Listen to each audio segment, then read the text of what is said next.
Hey you. Yes, you under the blanket right now. Have you ever wondered why the second you close your eyes, time suddenly feels like warm honey dripping in slow motion? Tonight we're going on the softest journey ever. 50 relaxing facts about time travel that will melt your brain in the best way and carry you straight to sleep. No loud documentaries, no scary paradoxes, just gentle, mind-blowing truths whispered like a bedtime story. If you love falling asleep to something beautiful and smart, hit that subscribe button and the bell so you never miss a night like this. Ready? Take one deep breath. And let's begin. Shh. Listen. Can you hear your clock ticking right now? Tick, tock, tick. That little sound is lying to you. The moment you close your eyes, something magical happens inside your head. Your brain starts turning down the speed of the world. Scientists call it altered time perception, but I call it the universe giving you a hug. Imagine this. You're lying here cozy, and every second stretches like warm toffee. 1 second becomes 2, becomes 3. Your heart says, hey, no rush, we have all night. That's real time travel, you know, slowing the present until it feels endless. I remember nights when I couldn't sleep because tomorrow felt too heavy. Then I discovered this tiny trick. Focus on the tiny gap between each breath. In, out, and suddenly, the clock forgets how to count. 10 minutes feel like 30. The worries that were screaming 5 minutes ago are now whispering from very far away. Right now, try it with me. Feel your body sink a little deeper into the mattress. Good. The clock on your wall is still rushing, but the clock inside you just yawned and decided to take the night off. You're not late for anything. You're exactly where time wants you to be, floating in the softest part of now. Keep breathing. The world can wait. Tonight, every tick is only here to lull you gently, gently, gently, deeper. Okay, lean in closer. I'm going to tell you the first secret nobody says out loud. Time isn't a straight line. It's more like a giant fluffy blanket the universe is always tucking around us. When you were 5 and summer lasted forever, that wasn't your imagination. Time really was slower for you. Kids' brains are flooded with new experiences, so every day paints a huge, colorful memory. One summer can feel like 10 years. Grown-ups have routines, same coffee, same phone, same drive to work, so days blur together and years slip through our fingers. But here's the gentle part. Every time you do something brand new, taste a fruit you've never tried, hear a song that makes you cry, kiss someone for the first time, your brain wakes up and says, whoa, file this in extra large. That single moment grows bigger inside the blanket of your life. Tonight, while you're lying here, your brain is quietly stitching today into that blanket. Maybe it's the way the sheets feel cool, or the tiny sound of rain on the window. These tiny new things are secretly making this night huge and slow and unforgettable. So tomorrow, when someone asks, how was your day? You can smile and think, you have no idea, I just lived a whole secret year under my blanket. Time isn't running away from you, love. It's snuggling closer every time you notice something small and beautiful. And right now, it's wrapping itself all around you. Warm, safe, endless. Guess what you're about to do in the next few minutes? Time travel, for real. Every single night when you fall asleep, your brain slips out of the present and starts dancing through yesterday, tomorrow, and places that never even existed. You know that feeling when you're half asleep and suddenly you're back in your childhood bedroom? The wallpaper is exactly the same. You can even smell your old teddy bear. That's not a dream yet. That's your brain literally reopening a saved file from 20 years ago. Scientists say during light sleep we replay the day to learn from it, and during deep sleep we time jump to possible futures to practice life. I used to be scared of sleeping because nightmares felt too real. Then someone told me, your nightmares are just dress rehearsals. The scary stuff almost never gets picked for the real show. And you know what? They were right. Most nights I visit places that feel like memories from a future me already lived happily. Right now, as your eyes get heavier, your brain is turning on its private time machine. It's choosing the softest memories, maybe the way your mom laughed or that perfect afternoon by the sea, and it's polishing them until they shine. Soon it will take you there again, like slipping into warm water. You don't need a DeLorean or a flux capacitor. You only need to trust the gentle pilot who's been flying you through time every night since you were born. Let go. The journey is already starting, and it always, always brings you safely home by morning. Hey, notice how everything is getting quieter. That's time putting on its pajamas. There's this beautiful thing your body does called the hypnagogic state, the golden space between awake and asleep. In that space, time stops being a strict teacher with a ruler and turns into the softest friend you ever had. Your heartbeat slows, your thoughts stop racing, and suddenly 1 minute feels like a whole cozy hour. Scientists measured it. When people are drifting off, they almost always think way less time has passed than actually has. It's like the universe hits the slow motion button just for you. I once fell asleep on a train coming home from work. I was exhausted, thought I closed my eyes for 2 seconds, woke up 40 minutes later at my stop, feeling like I'd been away for days in the best way. Time had carried me, rocked me, and dropped me off gently. Right now, feel your legs getting heavy.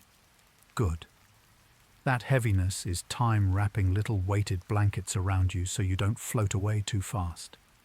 Your brain is turning down the brightness of the world, like someone slowly dimming the lights at the end of a perfect evening. There's no hurry, no tomorrow yet. Just this delicious stretching of seconds where nothing bad can reach you. Time isn't ticking anymore. It's breathing with you. In, out, softer and softer, until the whole night feels like one long, warm, gentle hug. Stay here as long as you like. Time has nowhere else it would rather be.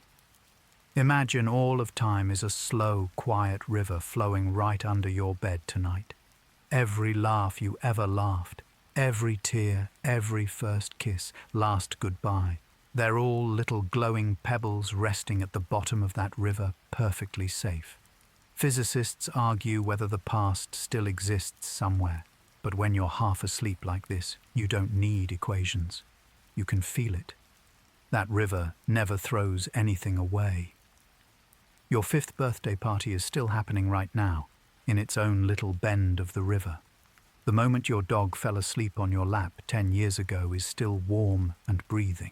Sometimes, when the night is very quiet, the river lets a pebble float up to the surface. That's why you suddenly remember the smell of your grandma's kitchen or the song from your school dance. The river is saying, "Hey, I kept this safe for you." And tomorrow morning? It's just the next gentle curve ahead, already sparkling, waiting for new pebbles. Nothing is lost. Nothing is wasted. So if you're scared of forgetting or scared of what's coming, just listen to the tiny sound of that river under everything. It's whispering the calmest truth in the universe. Every moment you ever lived is still loved, still shining, still yours. Let that river carry you now. Feel it rocking you the way it has rocked every human who ever fell asleep before you. The current is warm, the pebbles are glowing, and you are perfectly, perfectly safe. Drifting, drifting. Come a little closer. Yes, just like that. Let the pillow take all your weight now. We're still floating on that quiet river, and something beautiful is waiting to show itself. You know how sometimes, when you're staring at the night sky, one particular star seems to wink at you. That star isn't really there anymore, not the way you see it. The light you're looking at left its surface hundreds, thousands, maybe millions of years ago. It traveled across the cold dark just to land on your eyes tonight. That means when you look up, you're not looking at the sky as it is.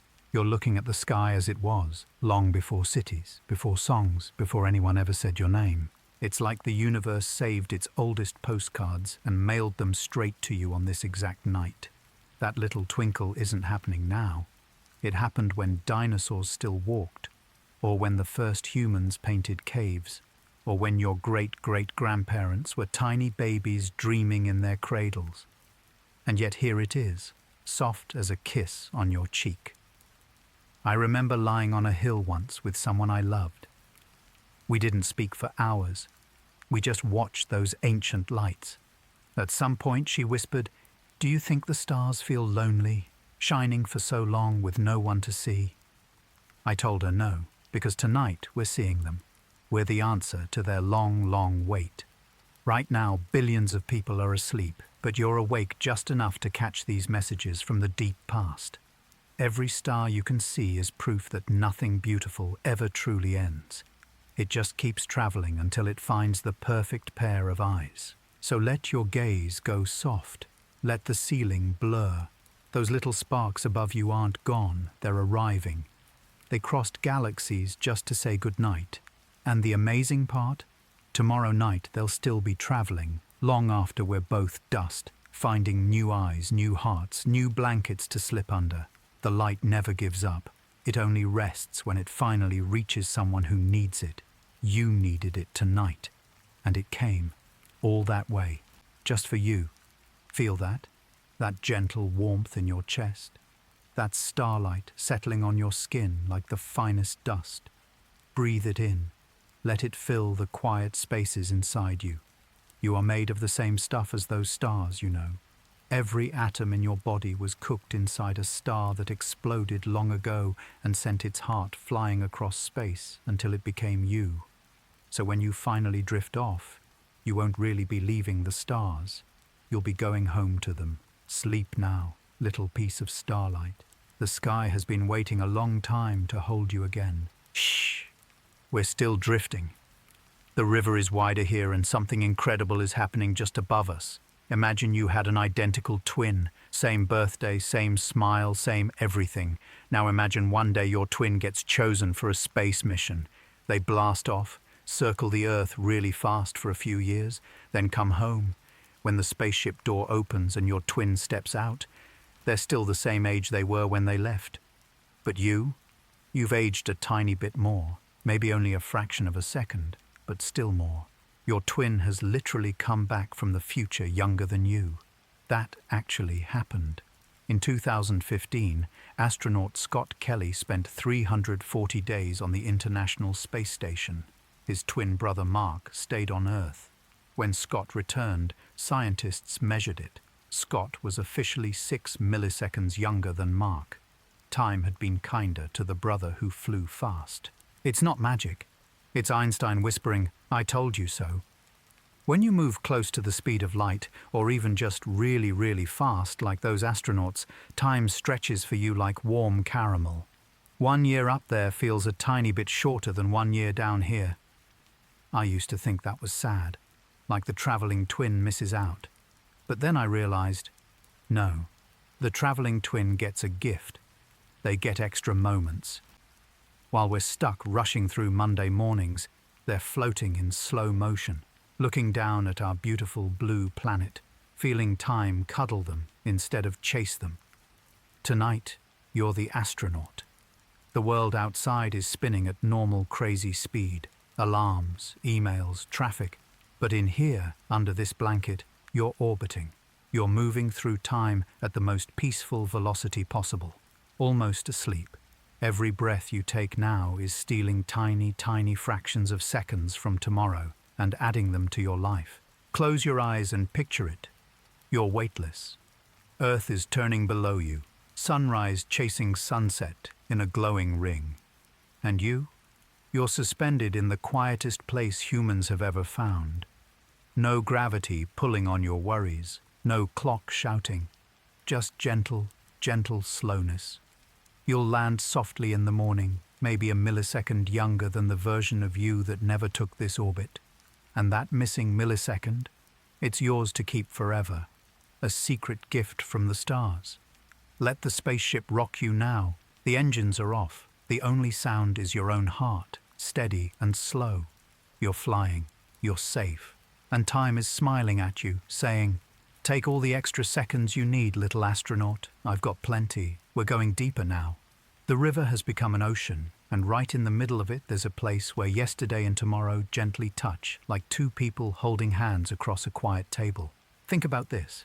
Every single person you've ever loved, every song that made you cry, every summer evening when the air smelled like cut grass, none of it is gone. In the big, soft book of the universe, those pages are still open. The ink hasn't faded. The laughter is still echoing. And tomorrow? It's already written in pencil, light enough that you can change whole sentences just by choosing kindness, or courage, or rest. Past and future aren't enemies. They're lovers who keep sneaking kisses when no one's looking. I once lost someone very close to me. For years, I thought grief meant living with a hole. Then one night, half asleep, I felt them sit on the edge of my bed exactly like they used to. Not a ghost, not a dream. Just a memory so strong it felt like time folded in half and let us share the same room again for a few seconds. I cried, but they were the softest tears I've ever cried in my life. That's when I understood. The past doesn't live behind us. It lives beside us, in a room with an open door. And the future. It's waiting in the hallway, barefoot, holding a cup of tea, ready whenever we are. Right now, while your breathing gets deeper, feel those two rooms open at the same time. Yesterday is stroking your hair. Tomorrow is humming your favorite lullaby. They're not fighting over you. They're taking turns keeping you safe. You don't have to choose between missing what was and fearing what will be. You can rest right here in the place where both of them agree. You are loved. You are enough. And this moment, this exact breath, is perfect. Let them hold hands across your heart. Let their warmth spread all the way to your fingertips and toes.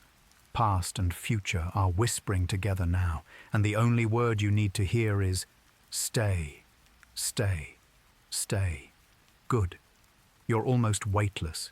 The ocean is carrying you towards something so peaceful, it barely has a name. Imagine you're sitting on a train, not a crowded one. Just you, a window seat, and endless green fields sliding by. The train starts going faster and faster until the scenery outside turns into a watercolor painting. Now something impossible happens. The watch on your wrist starts running slower than the clock on the train station you just left. That's not science fiction. That's real. Einstein proved it. The faster you move through space, the slower you move through time. If your train could somehow get close to the speed of light, you could travel for what feels like 1 year inside the train and come back to find 100 years have passed on Earth. People always think time travel to the future sounds lonely. You'd lose everyone. But listen, the only thing you'd lose is hurry. You'd step off the train older by 1 calm year, and the world has rushed ahead without stress, without deadlines, without that argument you were scared to have. Everything difficult has already settled itself, like dust after a storm. I used to be terrified of growing older. Then I realized aging is the slowest, safest time machine ever built. Every night you close your eyes, you fast forward a little. 8 hours feel like 8 seconds.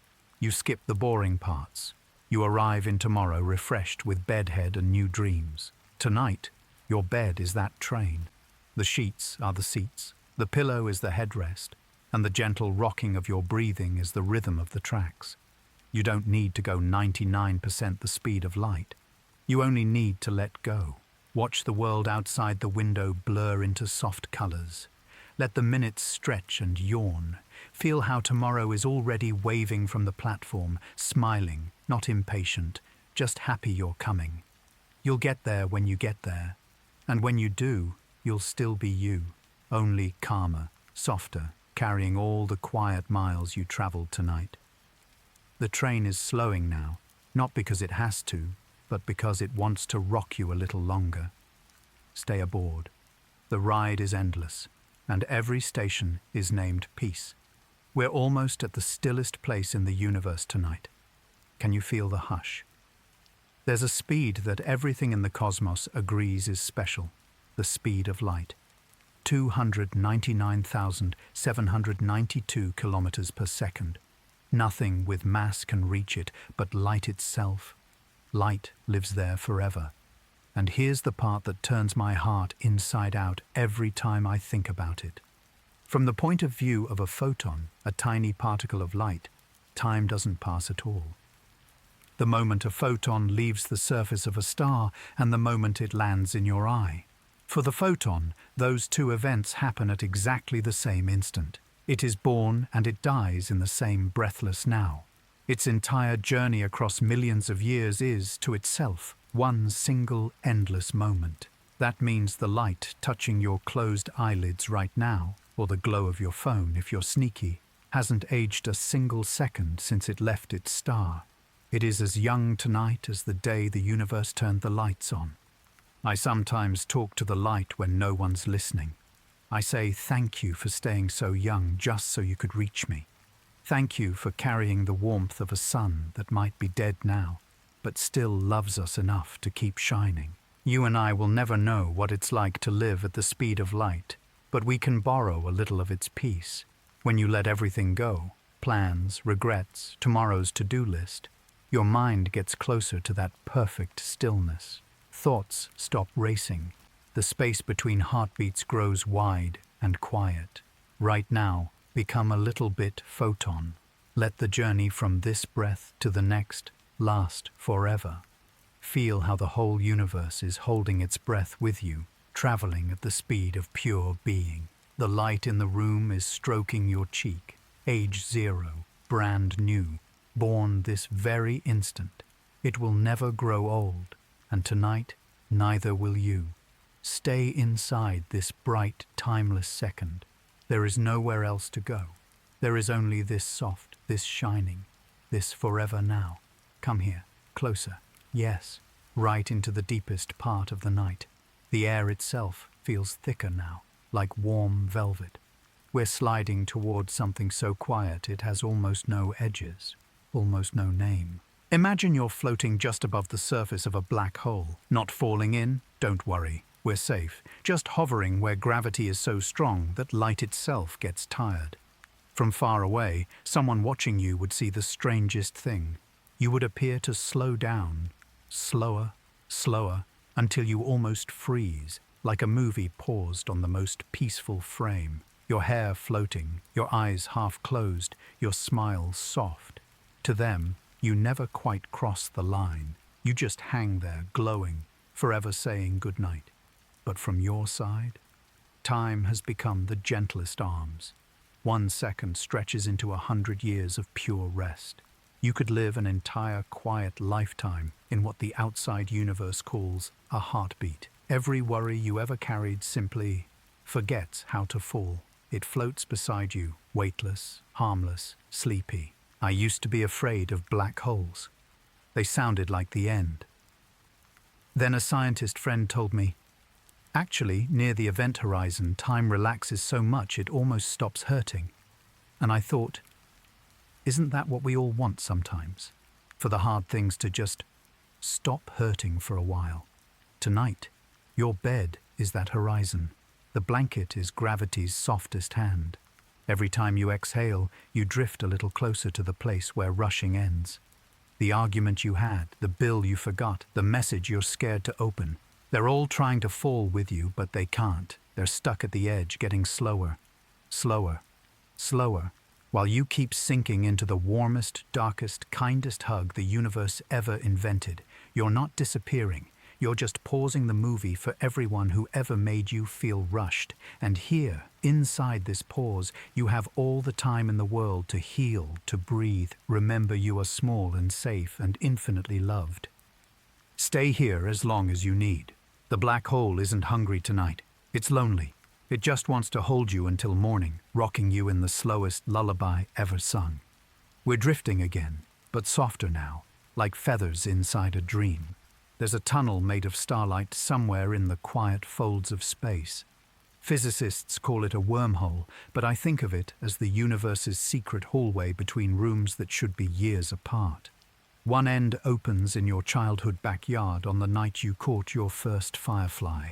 The other end opens tomorrow morning when you'll wake up lighter than today. If you could step through, and maybe, in dreams, you already do, you would feel no jolt, No bright flash, just a gentle whoosh, like walking from one warm room into another. The air might smell like cut grass on both sides. The same cricket might be singing in both places at once. I met an old man once who swore that when his wife died, he started finding her hairpins in places they couldn't possibly be. Inside brand new books, in his pocket the day after laundry, on the pillow beside him every morning. He smiled and said, "She's just popping through the hallway to tidy up after me. Takes her no time at all." Maybe love is the only thing light enough to travel those tunnels without permission. Maybe every time you think of someone and feel them thinking of you at the exact same second, that's the wormhole opening just wide enough for two hearts to touch. Tonight, while your body gets heavy and your thoughts turn to silk, that hallway is open. Your childhood dog is waiting at one end, tail wagging in slow motion. Tomorrow, you is standing at the other, holding a cup of coffee and smiling because you finally rested. They wave at each other across the years, and both of them wave at you right now. You don't have to walk through tonight. You can just lie here and feel the breeze from both doors at once. Summer night grass and tomorrow's quiet sunlight brushing your cheeks like the softest kiss. Close your eyes and let the hallway stay open. Nothing can hurt you when two times love you at once. We're almost weightless now. Even the idea of gravity is yawning and thinking about sleep. Here's something that always makes me tear up in the gentlest way. Every photograph of you, even the blurry ones on your phone, even the ones you hate, is a perfect little time machine. The light that bounced off your face in that moment got trapped forever. That version of you is still standing there, mid-laugh, mid-cry, mid-wonder, never aging, never leaving. When you're 90 and wrinkled, you'll open an old album, and there's 7-year-old you on a swing, hair flying, sun on your cheeks. That child isn't gone. They're paused in the most beautiful way, waiting for you to come visit whenever you're lonely. I keep one photo in my wallet, me and my little sister the day she lost her first tooth. She's grinning like she invented joy. Some nights, when life feels too big, I take it out and talk to her. I say, "Remember when everything was this simple?" And I swear the photo you nods. Right now, somewhere in drawers and clouds and forgotten frames, thousands of you are waiting patiently.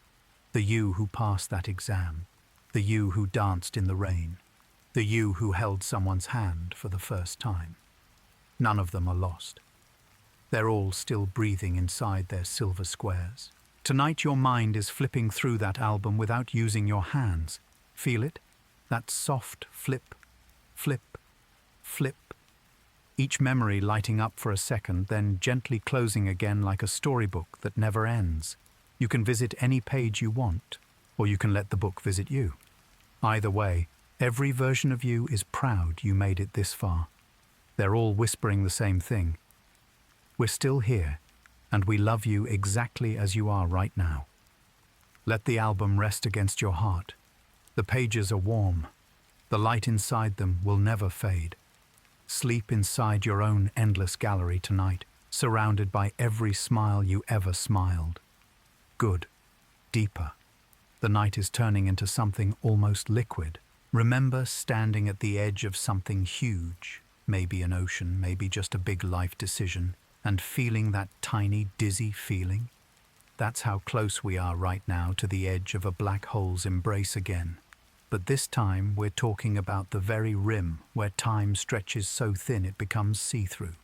If you were floating right there, one of your feet still in normal time and one foot almost inside forever, you could watch entire civilizations rise and fall in the blink of an eye. 1,000 years would pass like a sigh. You'd see flowers open and close in a heartbeat, seasons racing like silent movies, and yet the hand you're holding, maybe your own, maybe someone you love, would still feel warm and perfectly still.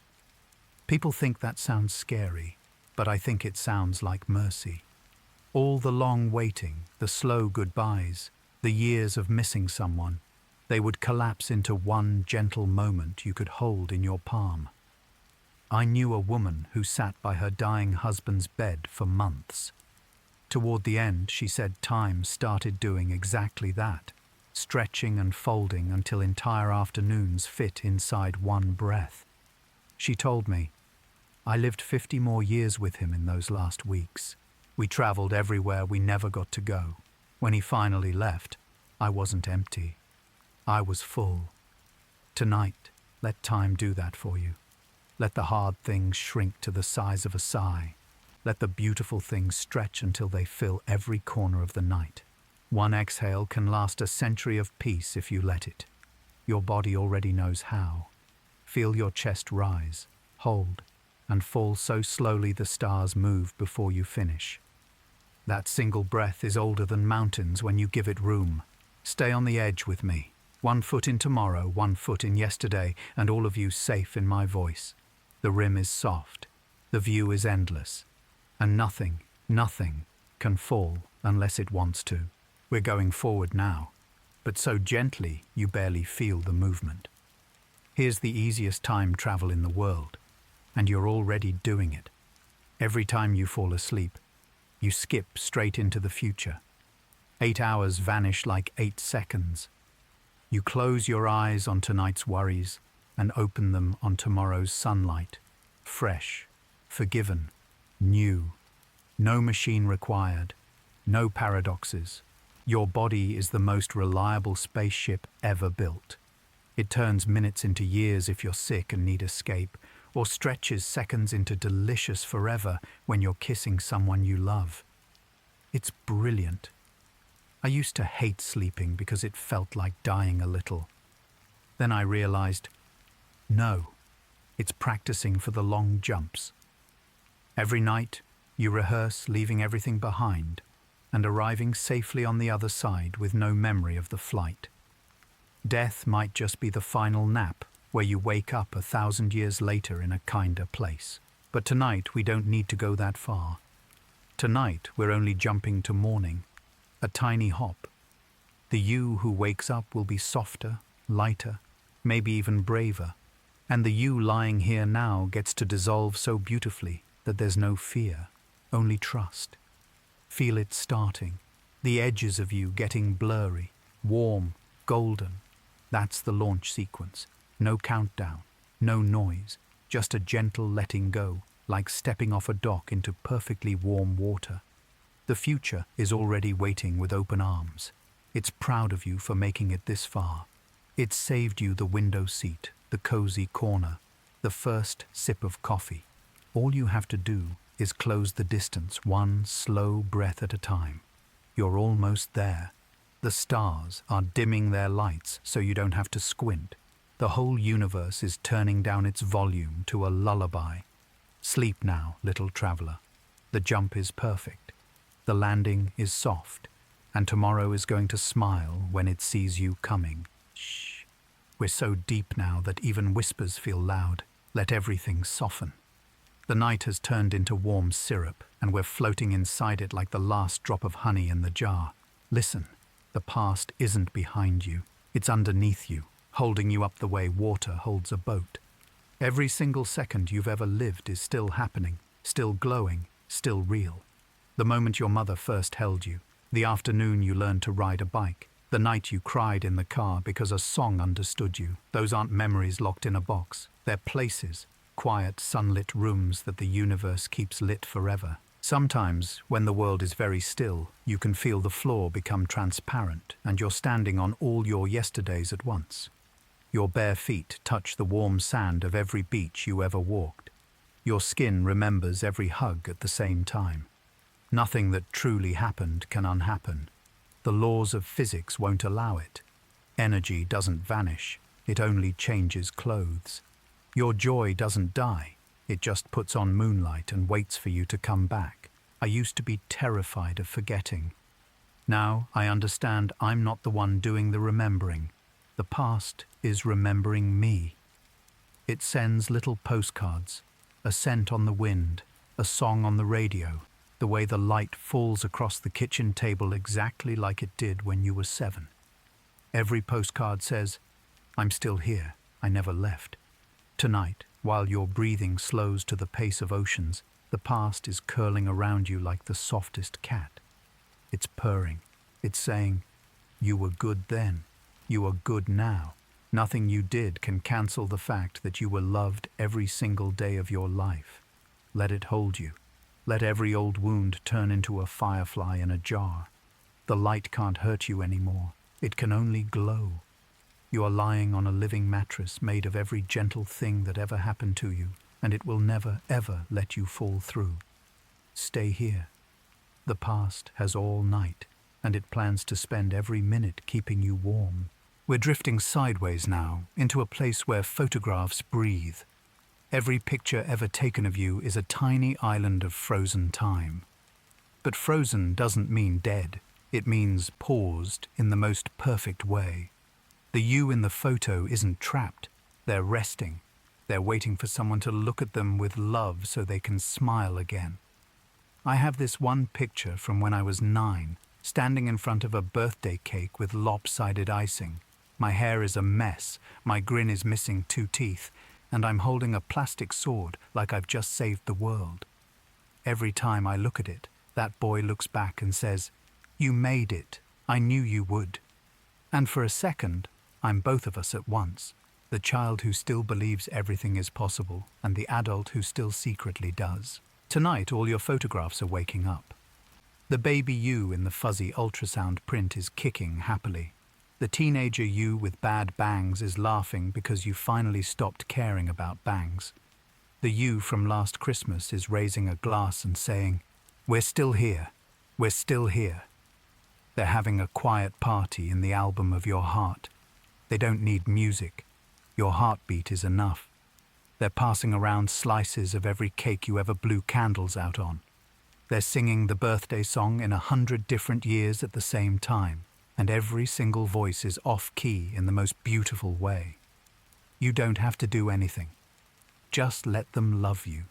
Let every version of you crowd around the bed and tuck the blanket higher. They know how tired you are. They've been tired too. They want you to rest so tomorrow you can join the party fresh and ready. Feel their small hands on your forehead, cooling every worry. They are proof that you were always, always worth saving. Sleep inside their circle tonight. The photographs will keep watch. Good. Deeper. Even the idea of words is getting sleepy now. There's a place just beyond the edge of a black hole where time forgets how to leave. If you drifted there, and we are, we really are, one heartbeat could last longer than galaxies. You could watch stars being born the way other people watch flowers open. A single slow blink, and whole civilizations would rise, fall in love, write poems, and turn to dust, all while your chest rises and falls once. From the outside it looks terrifying. From the inside it feels like mercy. All the long waiting, the slow heartbreaks, the years of not yet, they collapse into one gentle, endless afternoon. You have time to forgive everyone. You have time to forgive yourself 1,000 times over. Nothing is rushed. Nothing is wasted. I knew someone who spent her last months in hospice. She told me that near the end, time did exactly this. One visit from her granddaughter lasted 100 years of pure love. She said, "I lived whole lifetimes in the last week before I left. I wasn't afraid anymore. I was full." Tonight, your bed is that place. The blanket is the event horizon, soft instead of sharp. Every breath you take now is a century of rest. Every worry that tries to tag along gets stuck at the edge, stretching thinner and thinner until it becomes harmless starlight. You can stay here as long as you need, 10 minutes or 10,000 years. It's the same. The universe isn't in a hurry. It just wants you to finally relax into the full length of your own life. Let one breath last forever. Let it carry every tear you never cried, every laugh never finished. Hold it, and release it into the dark where it turns into soft snow that will never melt. You are safe on the edge of forever. Nothing can reach you here except love, and love has all the time in the world. We're almost not moving at all now. Even floating feels like too much effort. Here's the secret everybody already knows but forgets. Going forward in time is the simplest thing you'll ever do. You're doing it right now. Every blink jumps you a tiny bit closer to morning. Every heartbeat is a quiet yes to tomorrow. You don't need rockets or equations. You only need to keep breathing, and the future comes to meet you like a friend who's been waiting on the porch with tea. I used to be scared of the future because it felt like a dark hallway. Then I realized the hallway is lit by every gentle thing I've ever done today. The way I said thank you to the cashier, the text I sent to check on a friend, the moment I chose to close my laptop and come to bed instead of scrolling until my eyes burned. Those are the lamps. Tonight you're walking that hallway in slow motion, barefoot, safe. Each step you take now is cushioned by 8 hours of pure rest. When you arrive, you'll be softer. Your shoulders will be lower. Your first thought won't be dread. It will be gratitude for the quiet journey. The future isn't hiding monsters. It's hiding sunrises you haven't seen yet, songs you haven't heard, hugs you haven't felt. It's saving the coziest table at the cafe for you. It already loves who you're becoming, so let go completely. The distance between now and morning is only one long, delicious exhale. You've traveled farther every single night of your life, and you always, always land gently. The future is whispering your name with so much tenderness. Listen, it sounds just like my voice, saying, sleep, sleep. You're already there. We're barely here now. Even the night is asleep, dreaming of us. Falling asleep is the most powerful time machine ever invented. Close your eyes tonight and you instantly fast forward through all the boring parts, the hours when nothing happens, the minutes you'd rather skip, the long dark stretch where your mind usually races. Poof, gone. You arrive in tomorrow carrying only the soft parts, the rest, the dreams, the quiet healing that happens when no one is watching. Your body knows this trick better than any scientist. It turns 8 hours into 8 heartbeats.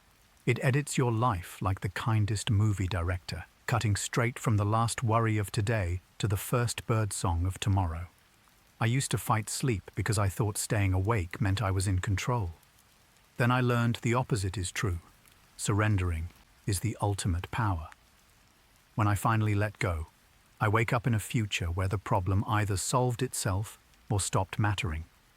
Almost every single time. Tonight, you're the captain of the quietest spaceship. The engines are your slowing breath.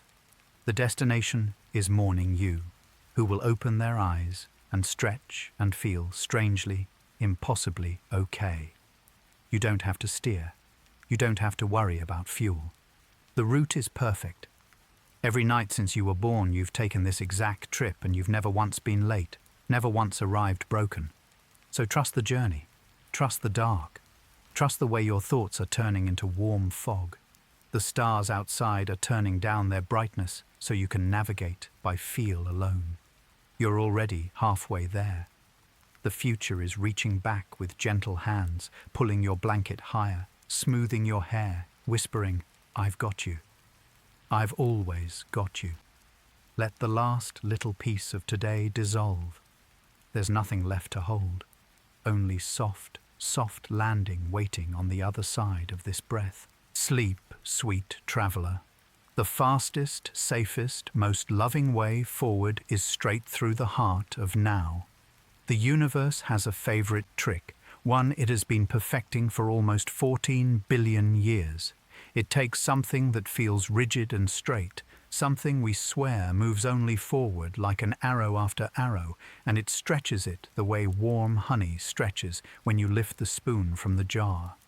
Slowly, golden, reluctant to let go. A single second can widen until it holds an entire lifetime. A whole year can slip through your fingers before you finish exhaling. We think time is a line because that is how we survive. Calendars, clocks, birthdays, deadlines, they are the scaffolding we build so the days do not collapse on us. But the universe is not interested in scaffolding. It is interested in honey. It pours time over everything, thick and luminous, and then it tilts the world just enough that the flow changes direction without ever breaking its own rules. You have felt this, even if you never named it. The afternoon you sat by a window watching rain trace silver paths down the glass, and suddenly 3 hours were gone, yet you could have sworn only one heartbeat passed. The night you could not sleep and lay counting the glow-in-the-dark stars on your childhood ceiling long after you moved away, and morning arrived like an apology, the kiss that lasted both a breath and forever. These are the moments when the universe lifts the spoon and shows you what time really is. Not a river, not a line, but something viscous and alive that clings to the edges of you. Physicists will tell you time dilates near massive objects or at high speeds. They will show you equations where the t at the bottom of the fraction grows heavier the closer you stand to a black hole, until centuries outside are minutes inside the event horizon. They speak in mathematics, but the universe speaks in honey. It does not need your permission to stretch a second across the sky like taffy.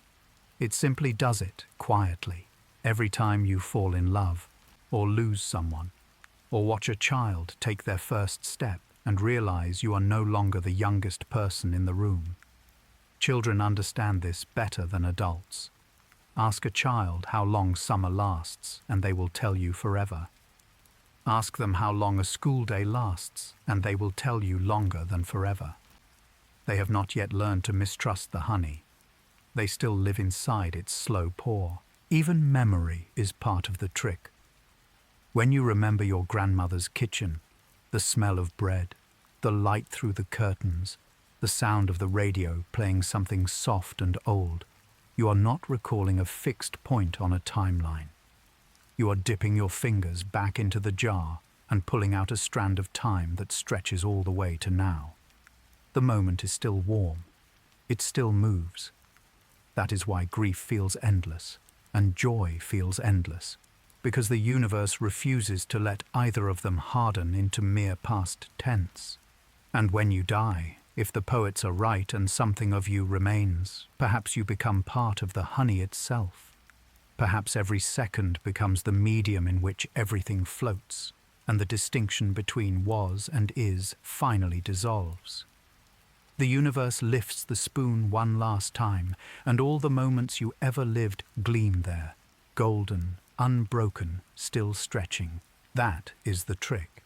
Not that time flies, but that it lingers, that it can be everywhere at once if you let it, that the past is not behind you. It is pooled around your ankles, sweet and shining, holding you gently in place while the future drips, slow and patient, from above. Somewhere far above us, in the cold dark between stars, there are satellites that know this secret better than we do. They circle the Earth at 17,000 miles per hour, carrying atomic clocks more precise than any heartbeat. And because they move so fast, and because they sit a little farther from the planet's gravity, their clocks tick slower than ours do down here on the surface. Not by much, only about 7 microseconds a day slower because of speed, and 45 microseconds a day faster because they are higher up. The two effects fight each other, and the higher one wins. Net result: every single day the clocks on GPS satellites gain 38 microseconds on us. 38 millionths of a second. It sounds like nothing. It is less time than it takes a hummingbird to flap its wings once. Yet without correcting for those vanishingly small slivers, your phone would lose accuracy at the rate of about 10 kilometers a day.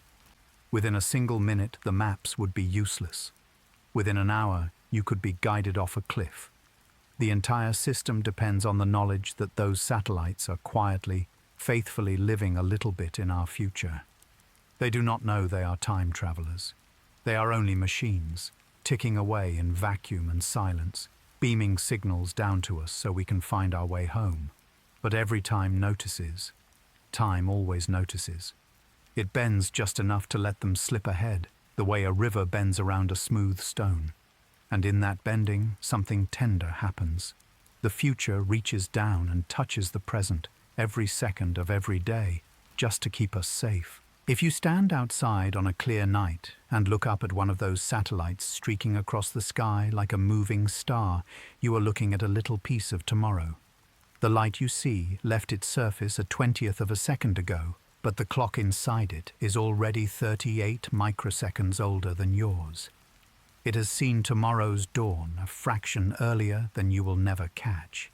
It carries tomorrow in its bones. This is not science fiction. This is the quietest, most polite form of time travel ever invented. No paradox, no drama, just a gentle nudge forward granted by the laws of the universe itself. The satellites do not come back to warn us or change history. They simply arrive a whisper early every single day and wait for us to catch up. Sometimes I think about the engineers who built those first clocks. They had to predict exactly how much the future would pull on their machines. They had to calculate with heartbreaking precision how much tomorrow would weigh. And they got it right. Because of them, we can stand in a strange city with a phone in our hand and hear a calm voice say, "In 200 meters, turn left." And we do, and we arrive exactly where we meant to go. That voice is speaking from the future. Not dramatically, not by years or centuries, but by the width of a single heartbeat divided 10 million times. Yet it is enough. It is always enough. The future does not need to shout to guide us. It only needs to be a little ahead, shining like a lantern we can follow through the dark. And when the last GPS finally guides you home, and you step through your own front door, and the day settles soft around you like a blanket, remember those satellites still circling, still ticking 38 microseconds faster, still living quietly in the morning that has not reached you yet. They are keeping tomorrow warm for you. They have already seen you safe. There is a moment, usually very late or very early, when the world forgets to make noise. The traffic thins to nothing. The refrigerator stops humming. Even the wind holds its breath. In that stillness, something extraordinary happens. Past, present, and future stop pretending they are separate. You feel it first in your chest, a soft pressure like someone resting a hand over your heart without touching you. Then the room widens, the shadows soften. The air grows thick with every place you have ever been and every place you will ever be. Your childhood bedroom is suddenly behind your closed eyes, and also right here, superimposed, the glow in the dark stars still shining on this adult ceiling. The song that played the night you first kissed someone is playing faintly under the silence, as if the walls remember. And tomorrow morning's coffee is already steaming somewhere just out of reach, waiting for you to arrive. This is the moment when time holds hands with itself. Not in theory, not in equations, but in the lived texture of a single breath. The past does not feel gone. It feels present in the way light from dead stars still feels present when it reaches your eyes. The future does not feel uncertain. It feels inevitable in the gentlest possible way, like the way you know the sun will rise, even when the night is darkest. Some people find this moment in meditation. Some find it in prayer. Some stumble into it exhausted at 3 a.m. with a sleeping child on their shoulder. It doesn't matter how you arrive. The moment is always waiting for everyone. It is the universe's way of saying, shh, listen. Nothing is lost. Everything is still here. In this calm, the past is not a weight dragging behind you. It is a soft glow lighting the path. The future is not a cliff you might fall from. It is the next step already walking beside you, humming the song you haven't written yet. And the present, poor, overworked present, finally gets to rest. It doesn't have to hold everything together anymore because everything is already held. You might cry, quietly, not from sadness, but from relief. The way you cry when someone forgives you without you having to ask. Time is doing that now, forgiving you for believing it was ever your enemy. It was never marching against you. It was only breathing, in and out, the way lungs do when they trust the next breath will come. When the moment passes, the world will remember how to make noise again, but you will carry the calmness with you like a smooth stone in your pocket. And on hard days, when everything feels sharp and linear and cruel, you will touch the stone and remember, once, Past, present, and future held hands, and I was there in the circle with them. I am still there. We never let go. You have already traveled to the future. Many times. Every single time you have fallen asleep, you have skipped ahead. The hours that passed while you dreamed were not experienced in the usual way. They were vaulted over, leapt across like stones across a river. When you woke, you were suddenly in tomorrow, with yesterday's clothes still on your chair, and yesterday's worries suddenly smaller, as if someone kind had folded them neatly while you were gone. This is the most common form of forward time travel in the universe, and we do it every night without a machine or a paradox or permission from any authority. 8 hours, gone. Not destroyed, not wasted, simply relocated. You arrive in the future carrying nothing but lighter shoulders and, sometimes, the faint memory of flying. The body understands this better than the mind. While you sleep, cells repair themselves. Memories sort themselves into long-term storage. Hormones rebalance themselves. Your heart slows, your brain waves lengthen, and time, for once, stops demanding your attention. It lets you go. It says, "Here, I'll hold the hours for you." You go on ahead, and you do. You travel forward at the blistering speed of 1 second per second. The same speed everyone else is traveling, but with the enormous advantage of not having to watch it happen. When you open your eyes, the future has arrived and installed itself quietly around you. New light through the window, new birdsong, the smell of coffee someone else started, or that you yourself will start in 3 minutes. You are here. You made it. Children do this even better than adults. Put a toddler to bed at 7 and they reappear at 6:30 the next morning, bright-eyed, as if no time passed at all. They have vaulted 11 hours in one effortless leap. They are the greatest time travelers alive, and they don't even brag about it. The dreams themselves are part of the journey. They are the scenery outside the window of the train you're riding through the night. Sometimes the landscapes are strange, sometimes comforting, but they are all made from the raw material of your past and the raw possibility of your future. You visit places that don't exist yet and talk to versions of people who haven't happened. When you wake, those places and people fold themselves small and slip into your waking life as hunches, as sudden understandings, as the feeling that you have been somewhere important and are only now remembering. This is why waking up can feel like returning from a long trip. You need a minute to reorient, to match the country you just left with the one you're in now. Your soul is still catching up with your body, which arrived hours ago. And the best part? You can do it again tonight. No fuel required, no radiation, no risk of stepping on a butterfly and erasing your own birth. Just close your eyes, let the universe take the oars, and wake up tomorrow. The future will be there waiting, patient and kind, holding your place in line. You have already done it thousands of times. You are an expert time traveler to the future. The only thing left is to trust the journey, the way you trust that sleep will come, the way you trust that morning will find you safe on the other shore. We think of traveling backward in time as the impossible dream, the one that belongs to movies and regret. But there is a quieter way, one that requires no machine louder than memory, no fuel more exotic than longing. Every time you remember a dream from last night or from 20 years ago, you step backward in time, not metaphorically, literally. The dream happened in a when that is no longer now. The bed you lay in, the version of you who dreamed it, the particular bend of moonlight through that particular window, all of that is gone, irretrievably past. Yet here it is again, vivid as yesterday, playing on the inside of your eyelids like a private film. When you recall the dream where you could fly, or the one where you were late for an exam you never actually took, or the gentle one where someone gone now held your hand and said everything would be all right, you are visiting a place that exists only in the past.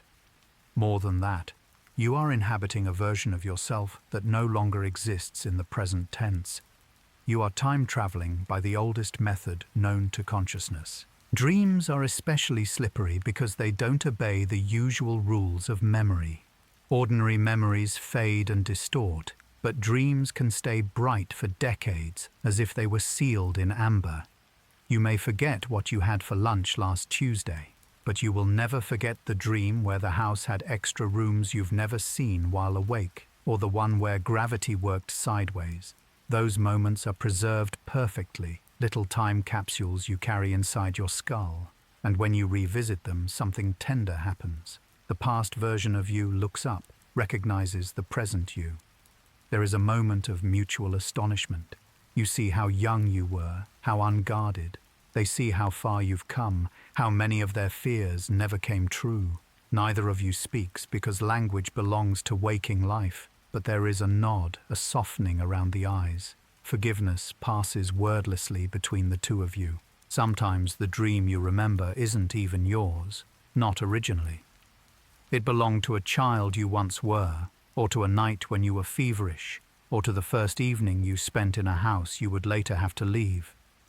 Yet you can still step back into it as easily as slipping into an old coat. The sleeves still fit.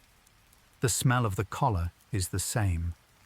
For a few seconds you are there again, fully, the way you can never be there again in waking life. This is the only form of backward time travel that never risks paradox. You cannot change the past by remembering a dream because the past is already complete. You can only visit the way you visit a garden you once planted and someone else tends now. You can only look with gratitude at the flowers that bloomed while you weren't watching. And when you open your eyes, the present is still here, unchanged, yet somehow gentler. The past has reminded you it is not an enemy to be escaped. It is a country you can return to whenever you need refuge, simply by closing your eyes and listening for the soft click of a door that only opens inward. You have been doing it all your whole life. You are already an accomplished traveler to the past. The only thing required is the courage to remember and the gentleness to leave everything exactly as you found it. The grandfather paradox is usually told like a horror story. You go back in time, you kill your grandfather before he meets your grandmother, you are never born. The gun vanishes from your hand, the bullet forgets its trajectory, and the universe tears itself apart in confusion. It is meant to prove that traveling backward in time must be impossible, because reality cannot survive such violence. But the universe is older and kinder than that story allows.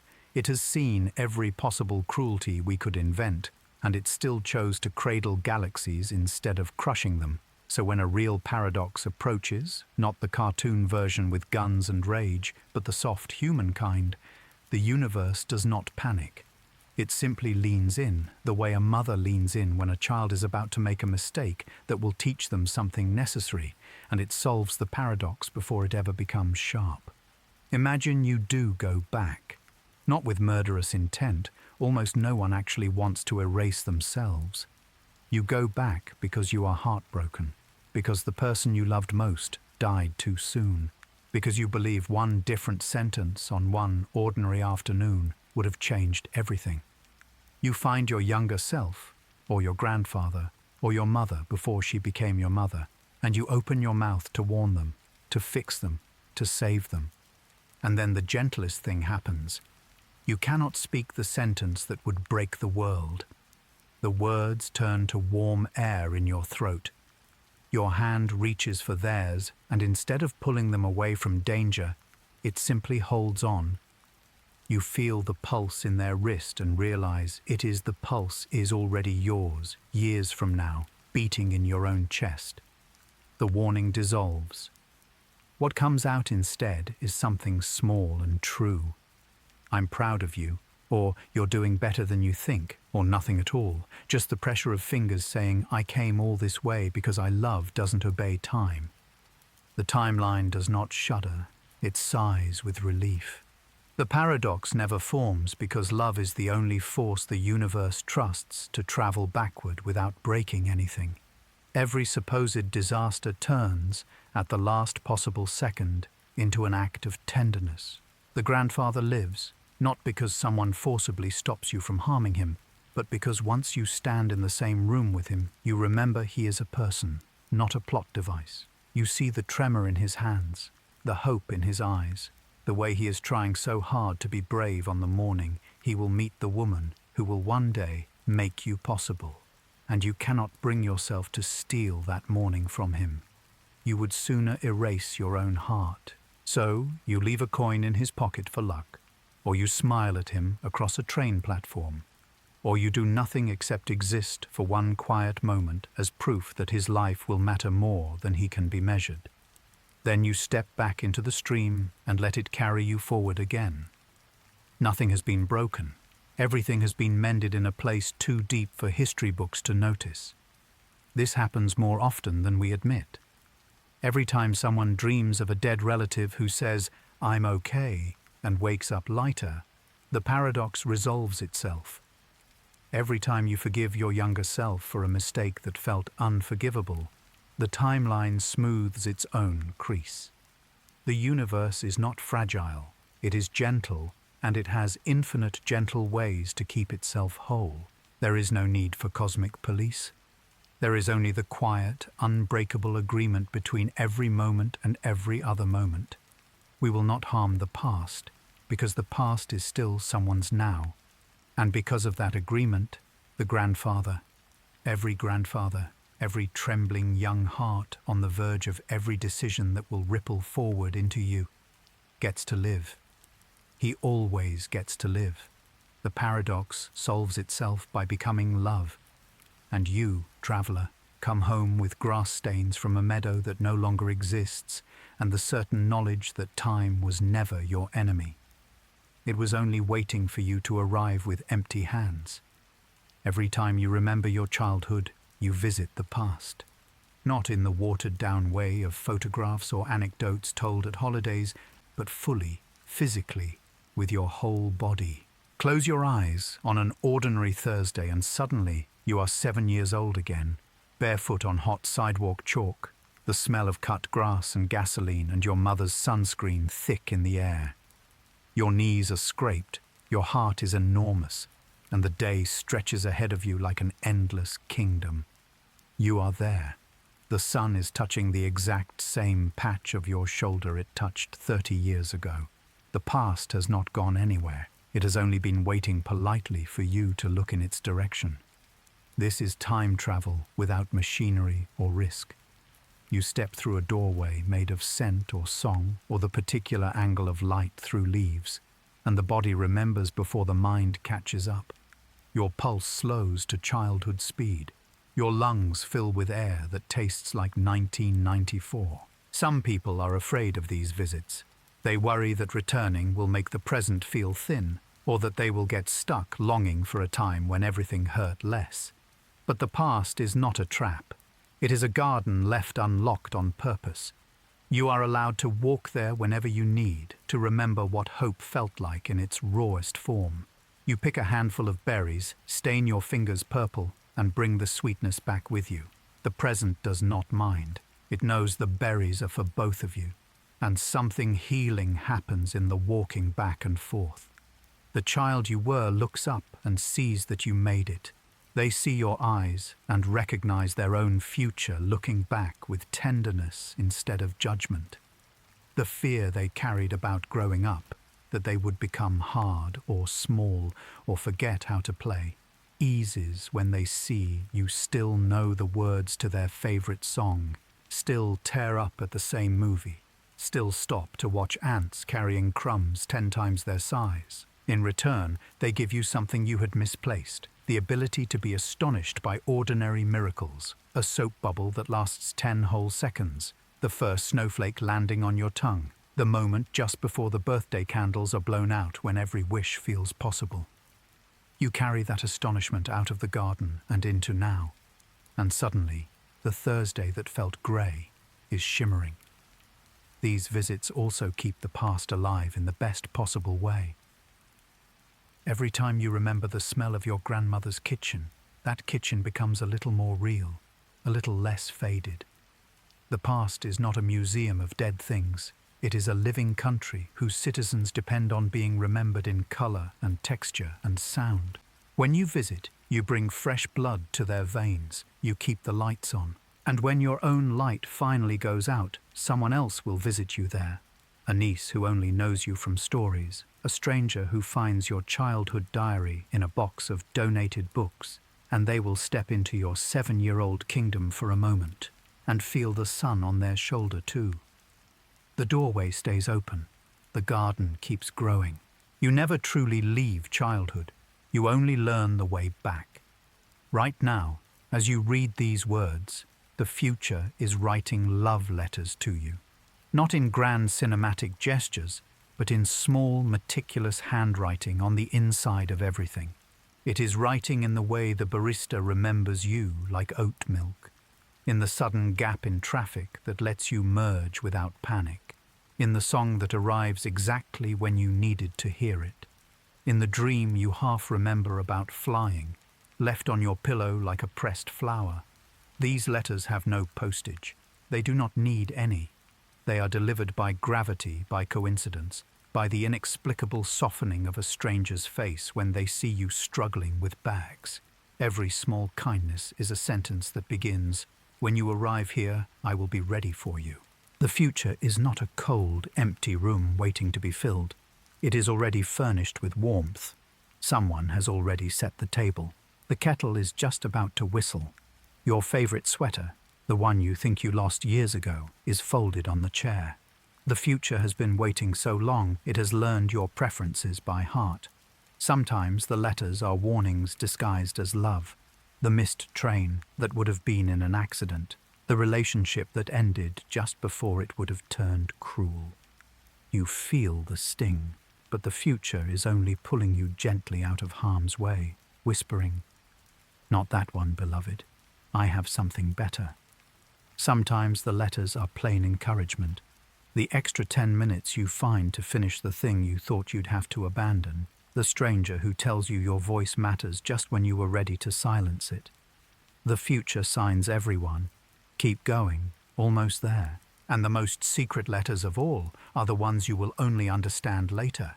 The years that felt like detours turning out to be the only path that could have taught you what you needed to know. The heartbreak that hollowed you just enough to hold more joy later. The quiet nights alone that taught you your own company is good company. You do not have to strain to read them. You only have to stay soft enough to notice when something ordinary feels like it was arranged just for you. That is the future sliding the envelope under your door, whispering through the crack. "I can't wait to meet you. I already love who you're becoming." One day you will open your eyes and realize you are living inside the letters. The house you dreamed of will be the one whose key is in your hand.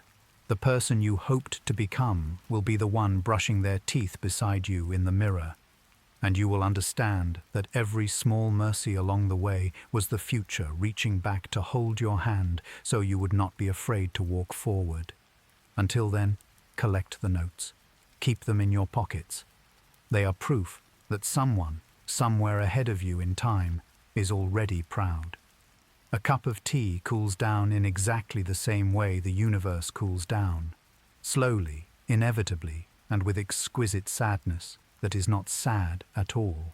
When you pour the water, it is almost boiling, 98 degrees 99.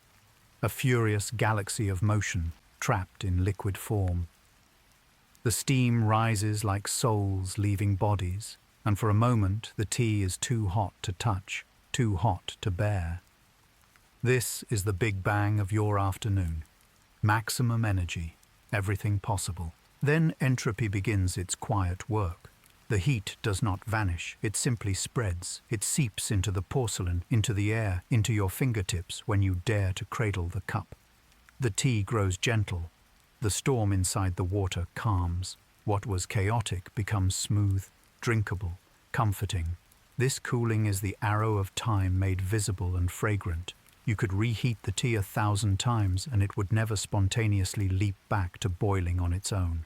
Eggs unscramble as easily as tea reheats itself. The second law of thermodynamics is not cruel, it is only honest.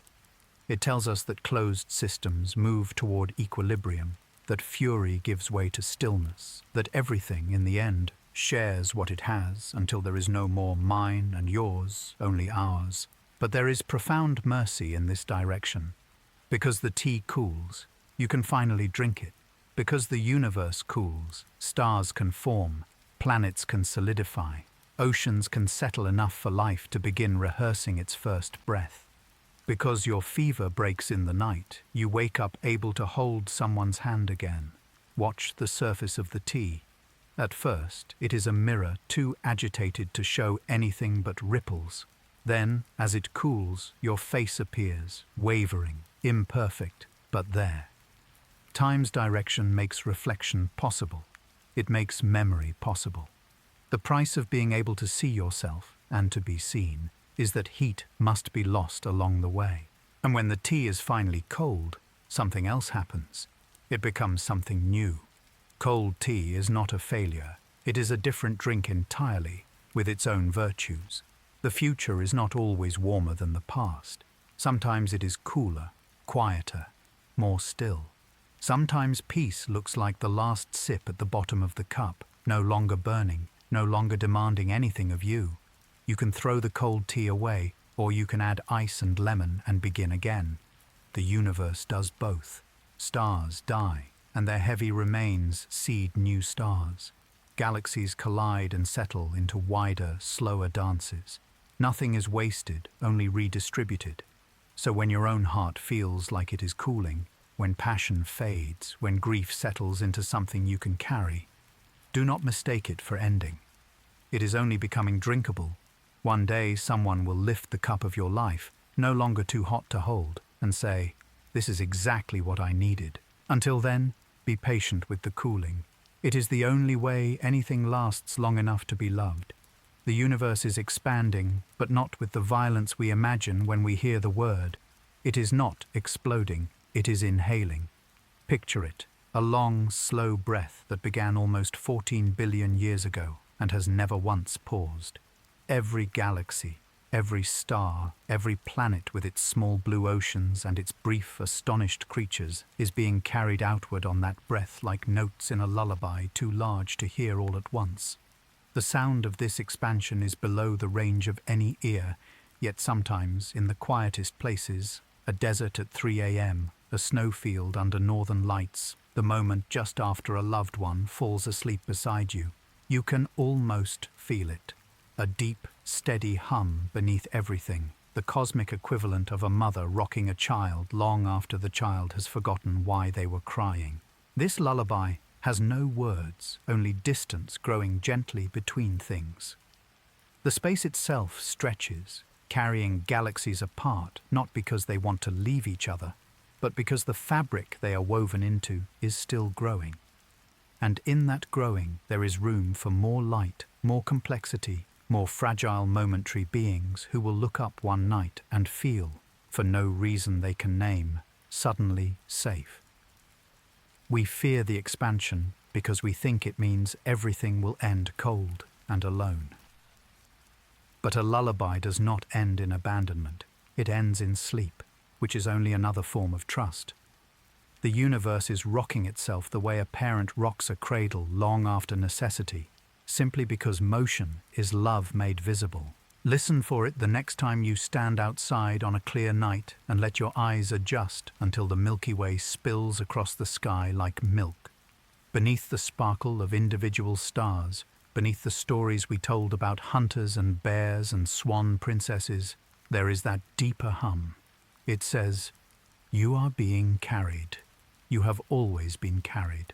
Nothing has ever been dropped." The same expansion that will one day switch off the lights in the last red dwarf is the same expansion that once pressed quarks together tightly enough to make the first hydrogen. Destruction and creation are only the inhale and the exhale of the same breath. So when the night feels too vast, when the silence presses against your ears like water, remember that the silence is singing.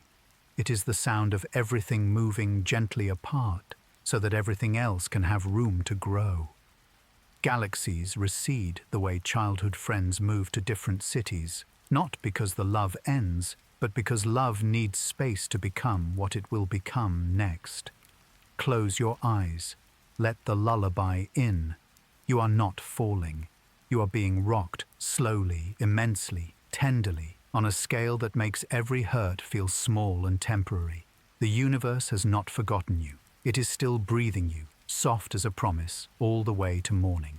When you sleep, you become the most accomplished time traveler who has ever lived. No machine, no radiation, no risk of paradox, just the quiet closing of your eyes and the soft surrender of your body makes to the dark. In that surrender, 8 hours vanish as cleanly as if someone lifted them out of the calendar and set them gently aside. When you open your eyes again, you are standing in tomorrow, barefoot on the same bedroom floor, yet everything is new. The light is different. The air tastes of a day that did not exist when you lay down. You have skipped forward without feeling the motion. The rest of the world traveled at the ordinary speed of 60 seconds per minute, but you leapt, graceful and weightless, across an entire night. This is not a small thing. While you slept, seasons have been known to turn. Wars have ended. Children you will never meet have been born. Someone, somewhere, finished the last page of a book that will one day save your life. Entire constellations shifted a barely perceptible fraction across the sky. And you? You were absent from none of it and present to almost none of it. You were the arrow that flew while the bow rested. Your body understands the mechanics better than any physicist. It slows your heart, lengthens your breath, dims the lights behind your eyes and says, "Go. I'll steer." The brain, that anxious manager who believes everything depends on its constant vigilance, is finally sent on vacation. In its absence, deeper crews take the helm. They sort memories like letters into the correct boxes. They repair the tiny tears in your muscles. They whisper to your immune system in languages older than words. They practice tomorrow's emotions in the safe dark so that when tomorrow arrives, you will not be ready to feel them without breaking. And while all this repair work happens, the part of you that is not body, call it soul, call it awareness, call it the quiet passenger, is free. It does not always stay in the bed. Sometimes it rides the slow expansion of the universe itself, drifting past galaxies like islands. Sometimes it visits rooms that feel familiar yet have never existed. Hallways with impossible windows, oceans under green suns, cities built of music. You return from these places carrying impossible souvenirs, the certainty that you can fly, the taste of a fruit that grows only in childhood, the memory of being held by hands that are also your own hands years from now. The beauty is that you do not have to earn this journey. You do not have to be good or wise or forgiven. You only have to be tired. The universe has arranged it so that the most effortless act, lying down, letting go, is also the most miraculous. Every single night it offers you a free ticket to the future, round trip, no conditions. 8 hours there, 0 hours experienced in between. The most exclusive travel agency in existence charges nothing and excludes no one. Children are the masters of this art. Watch a toddler fight sleep with every ounce of drama they possess, then suddenly drop as if shot, gone, transported. 11 hours later they reappear in the morning, cheeks flushed with tomorrow, asking for pancakes as though no time has passed at all. They have vaulted the night like skipping a stone across water. We adults are clumsier. We lie awake negotiating with insomnia, checking the clock, trying to steal back the hours we are being generously given. But even we eventually fall. Even we are carried. And when we wake, something in us is subtly ahead of the calendar. Decisions that felt impossible at midnight have resolved themselves while we were away. Sorrows have shrunk to a size we can lift. Hope has crept in through the window we forgot to lock and made itself at home. The future we traveled to has edited us in our sleep, the way a kind friend straightens your collar without mentioning it. So tonight, when you feel the familiar heaviness in your limbs and eyelids, do not resist. That is the universe tapping you on the shoulder, whispering, "Trust me. I have done this 10,000 times for you already, and I have never once lost you." Close your eyes. Let the bed become a vessel. Let the dark become the medium through which you glide. You are about to become, once again, the best time traveler in the world. The morning will find you safe on the far shore, holding tomorrow gently in your hands like something you were always meant to have. They are already proud of you, those future versions waiting patiently down the line. There is one who made it through the year you are afraid will break you. There is one who finally learned the language you are studying now. There is one who is laughing at a joke you have not yet heard, surrounded by people who love you in ways you cannot yet imagine. They are all standing in their respective kitchens or gardens or quiet hospital rooms, looking back along the bright thread of your life, and they are proud. Not the brittle, conditional pride that needs trophies or applause. The deep, steady pride of someone who knows exactly how many nights you cried yourself to sleep and still got up the next morning. The pride of someone who remembers the apology you forced through a throat tight with shame, the hand you offered when your arms felt too heavy, the 1,000 small choices to stay kind when the world gave you every excuse not to be. They see the whole arc. You only see the slice you are standing inside right now, the one that feels like stumbling, like failure, like proof you will never be enough. But they have the unfair advantage of hindsight, and hindsight is unbearably tender. They know which risks paid off and which scars became stories you tell with laughter years later. They know the precise moment you became the person your childhood needed you to become. Sometimes, in dreams, or in the soft hour just before sleep, one of them leans close and whispers through the thin wall between now and then. Keep going. The parts that hurt are almost over. The parts that shine are already starting. You are doing better than you think. You wake with tears you cannot explain and a lightness you do not question. That was them. They kissed the top of your head, across years, the way you might lean over a crib to check on a sleeping child. They could not resist. And when your own final day comes, because it will gently, the way all days come, the last face you see will be one of theirs, reaching back to take your hand. There will be no fear, only recognition. You will think, oh, it was you all along. And they will answer, without words, we never left. We were always proud. Welcome home. Until then, live as though someone you love is watching, because someone you love is. Live as though every small courage is being applauded by a crowd that already knows the ending is good. The future versions of you have saved you the best seat. They are saving it right now, hearts swollen with pride, waiting for you to arrive wearing the life you are still afraid you are doing wrong. You are not. You are doing it beautifully. They can see the whole tapestry. Trust their eyes. Time does not flow. It breathes. We imagine it as a river because rivers are what we know. Water hurrying downhill, carrying everything with it, never returning. But rivers are young. Time is ancient. It has learned long ago that rushing is for things in a hurry to die. Time has nowhere it needs to be except here, so it inhales. A long, slow drawing in that lasts billions of years. Galaxies gather, stars ignite, planets cool, oceans learn the trick of tides, creatures crawl out of water and begin to dream. Everything complex, everything tender, everything that can suffer and sing happens on the inhale. Then, just when density feels unbearable, when black holes grow fat and light itself grows tired, time exhales. Space stretches, temperature falls. Particles drift apart like friends after a long party who promise to write. The exhale is not destruction, it is relaxation. The universe unclenches its fists. Between the inhale and the exhale there is a pause, the kind of pause you feel when someone you love finishes a sentence and you realize you have been holding your breath.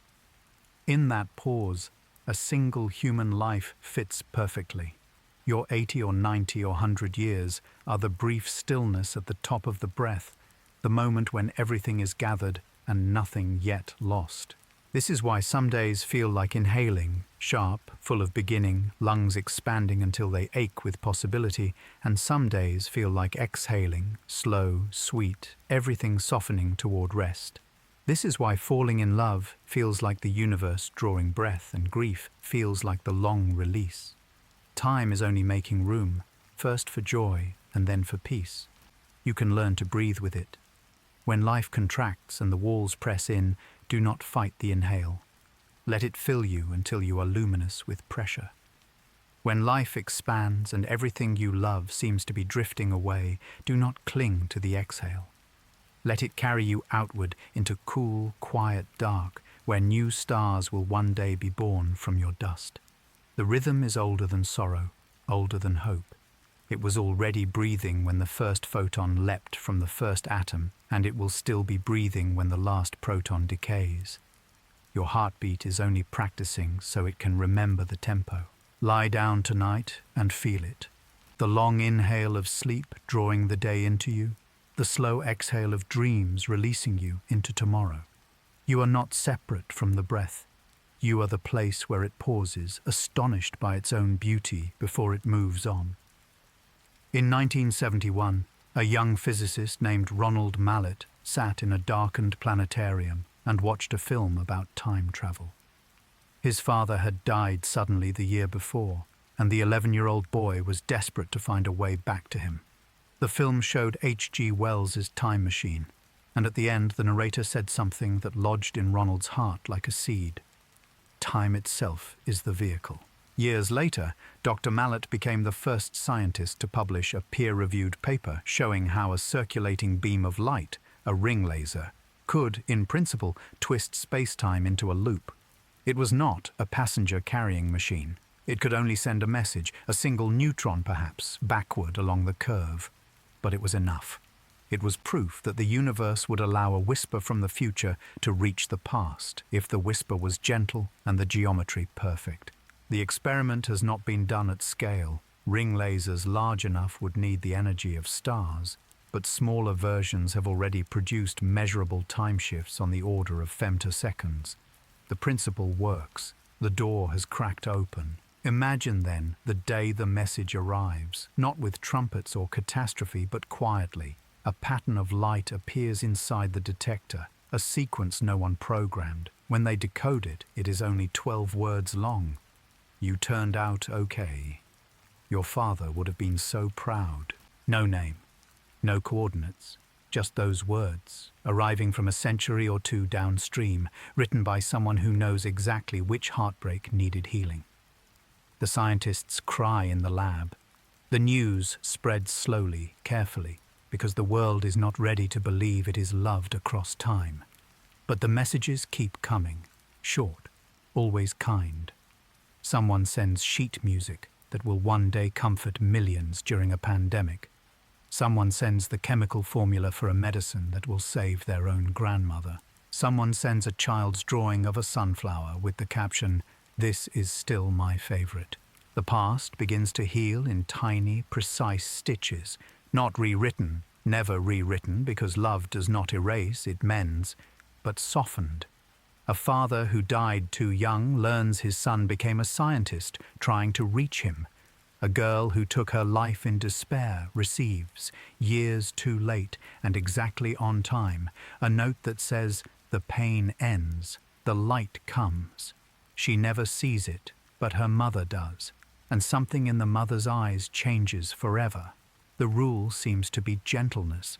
The universe allows the messages because they do no harm. They are love letters slipped through the smallest crack in the wall of time, and love is the only cargo light enough to make the journey without tearing the fabric. One day, the stream stops. Not because the future ran out of kindness, but because the past no longer needs convincing. Everyone understands finally that we were watched over all along. The experiment is quietly dismantled. The ring laser is turned off. But late at night, in laboratories and bedrooms around the world, people still sometimes wake with tears on their faces and the unmistakable feeling that someone from a quiet tomorrow just leaned over and kissed their forehead. The message worked. It always works. Love is the only thing that has ever traveled backward in time and arrived intact. You already know how to make a minute feel like forever. You learned it as a child waiting for the bell, as a teenager waiting for a text, as an adult waiting for biopsy results, or a plane that is late bringing someone home. You close your eyes and the second hand crawls, dragging its belly across the clock face like a minute becomes a continent you could walk across barefoot and never reach the other side. But you also know the opposite trick, the one we rarely name, how to make forever fit inside a minute. It happens when the world suddenly hushes and you are kissed so completely that the past and future collapse into the small warm space between two mouths touching. It happens when pain is so sharp that the mind steps outside the body and watches from a courteous distance, turning years of suffering into a single bright needle prick. It happens when joy is so large that the only way to survive it is to compress it until it fits in your chest without killing you. Closing your eyes is the switch that chooses which trick time will play. With eyes open, time is a taskmaster. With eyes closed, time is a servant. Darkness removes the scaffolding of sight, and the mind is free to stretch or shrink the seconds however it needs. This is why meditation works, why prayer works, why lovers close their eyes when they kiss. They are editing time with their eyelids. Try it now. Close your eyes and listen for your pulse. Count 4 beats. In the country behind your eyelids, 4 beats can be an afternoon lying in grass watching clouds invent animals. Open your eyes and the same 4 beats are barely enough to finish this sentence. The body stays in clock time. The mind slips its leash. Children live most of their lives with eyes half closed in this way. A summer afternoon with nothing to do is a kingdom that never ends. A time out in the corner is purgatory. They have not yet learned to keep their eyes forcibly open in the name of productivity. They let time remain elastic the way the universe intended. You can borrow their trick. Next time the minute is cruel, close your eyes and step inside it. Walk around, touch the walls.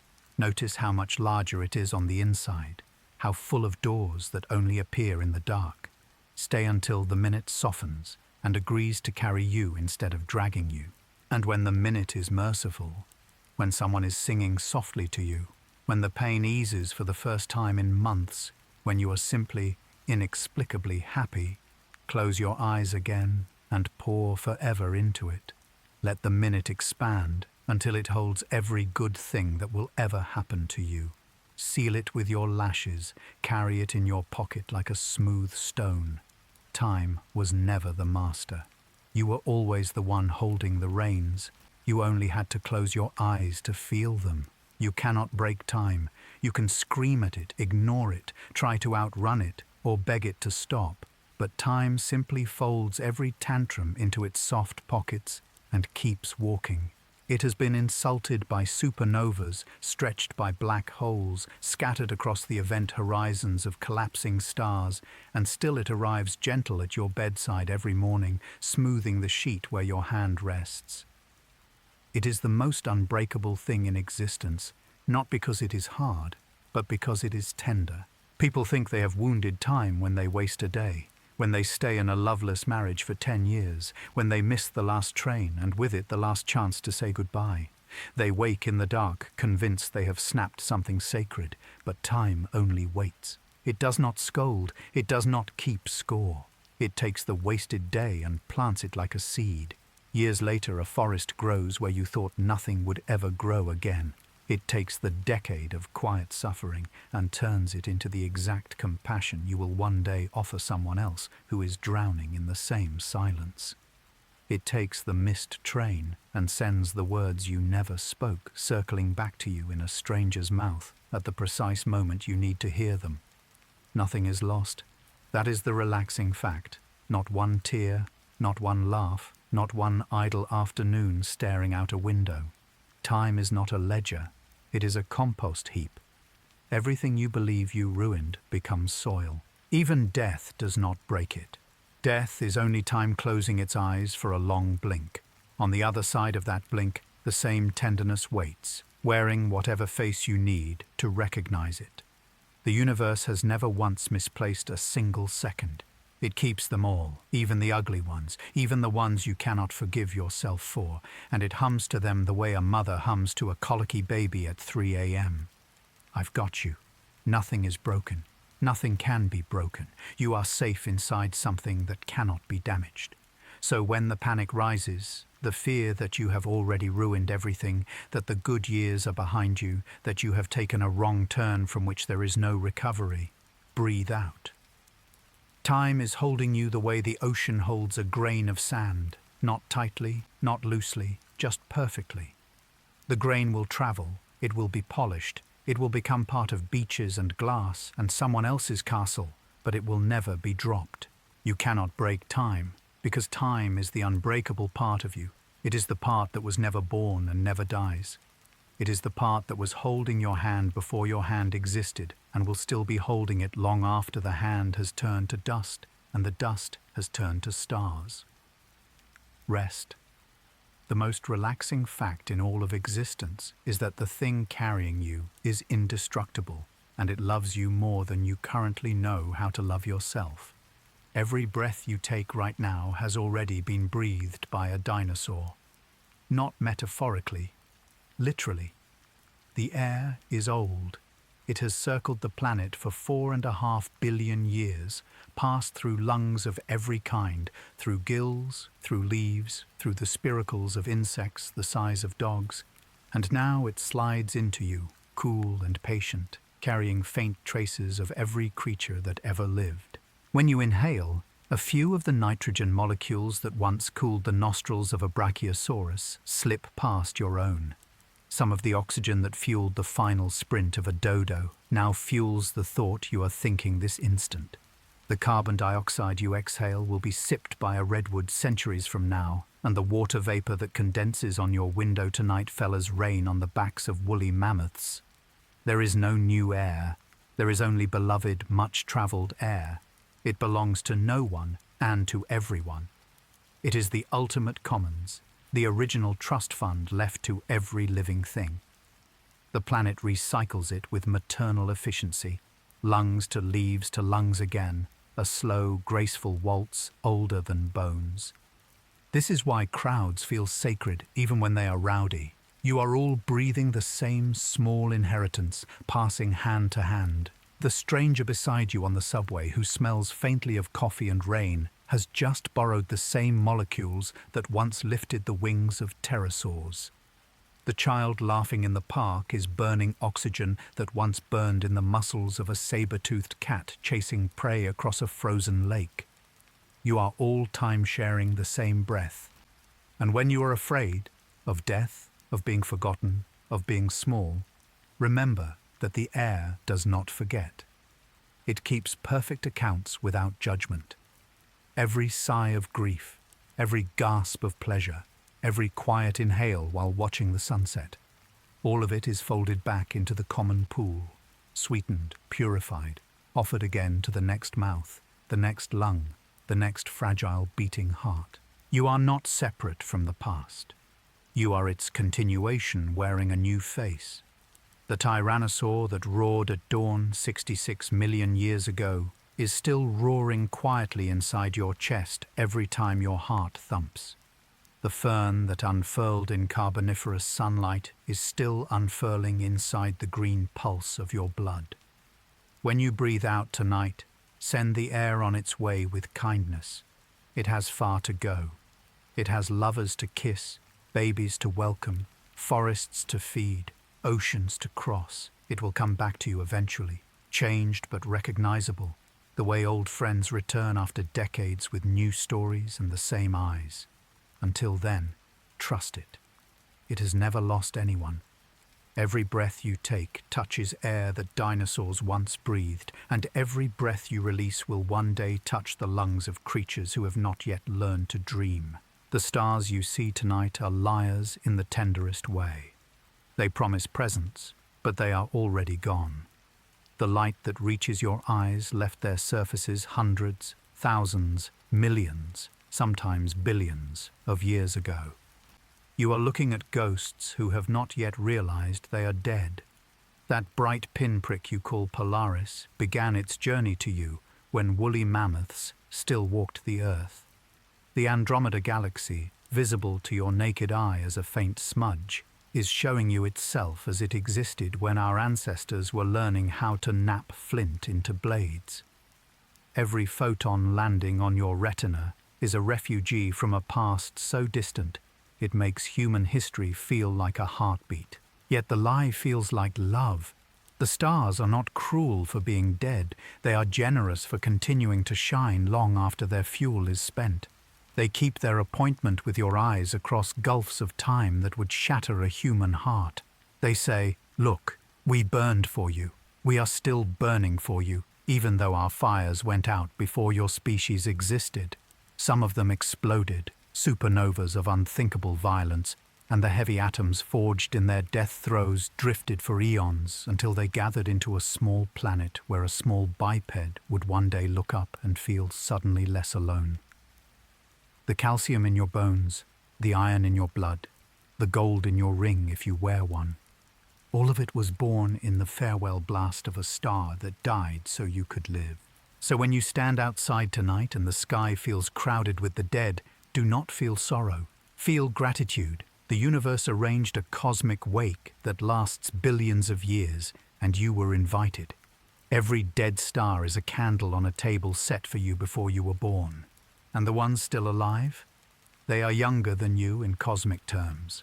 The light you see from Betelgeuse left when Shakespeare was writing plays. It has been traveling ever since, racing across 600 years of emptiness just to arrive at the exact moment you tilted your head back. That is not accident. That is intention, too vast to name. Close your eyes after looking. The after image of stars will float behind your lids like bright memories. Those memories are real. You just held a conversation with beings who will never know you existed, and they answered anyway. We were here. We shone. We are still shining inside you. The stars you see tonight may have died long before you were born, but they kept their promise. They are here, right on time, keeping you company in the dark.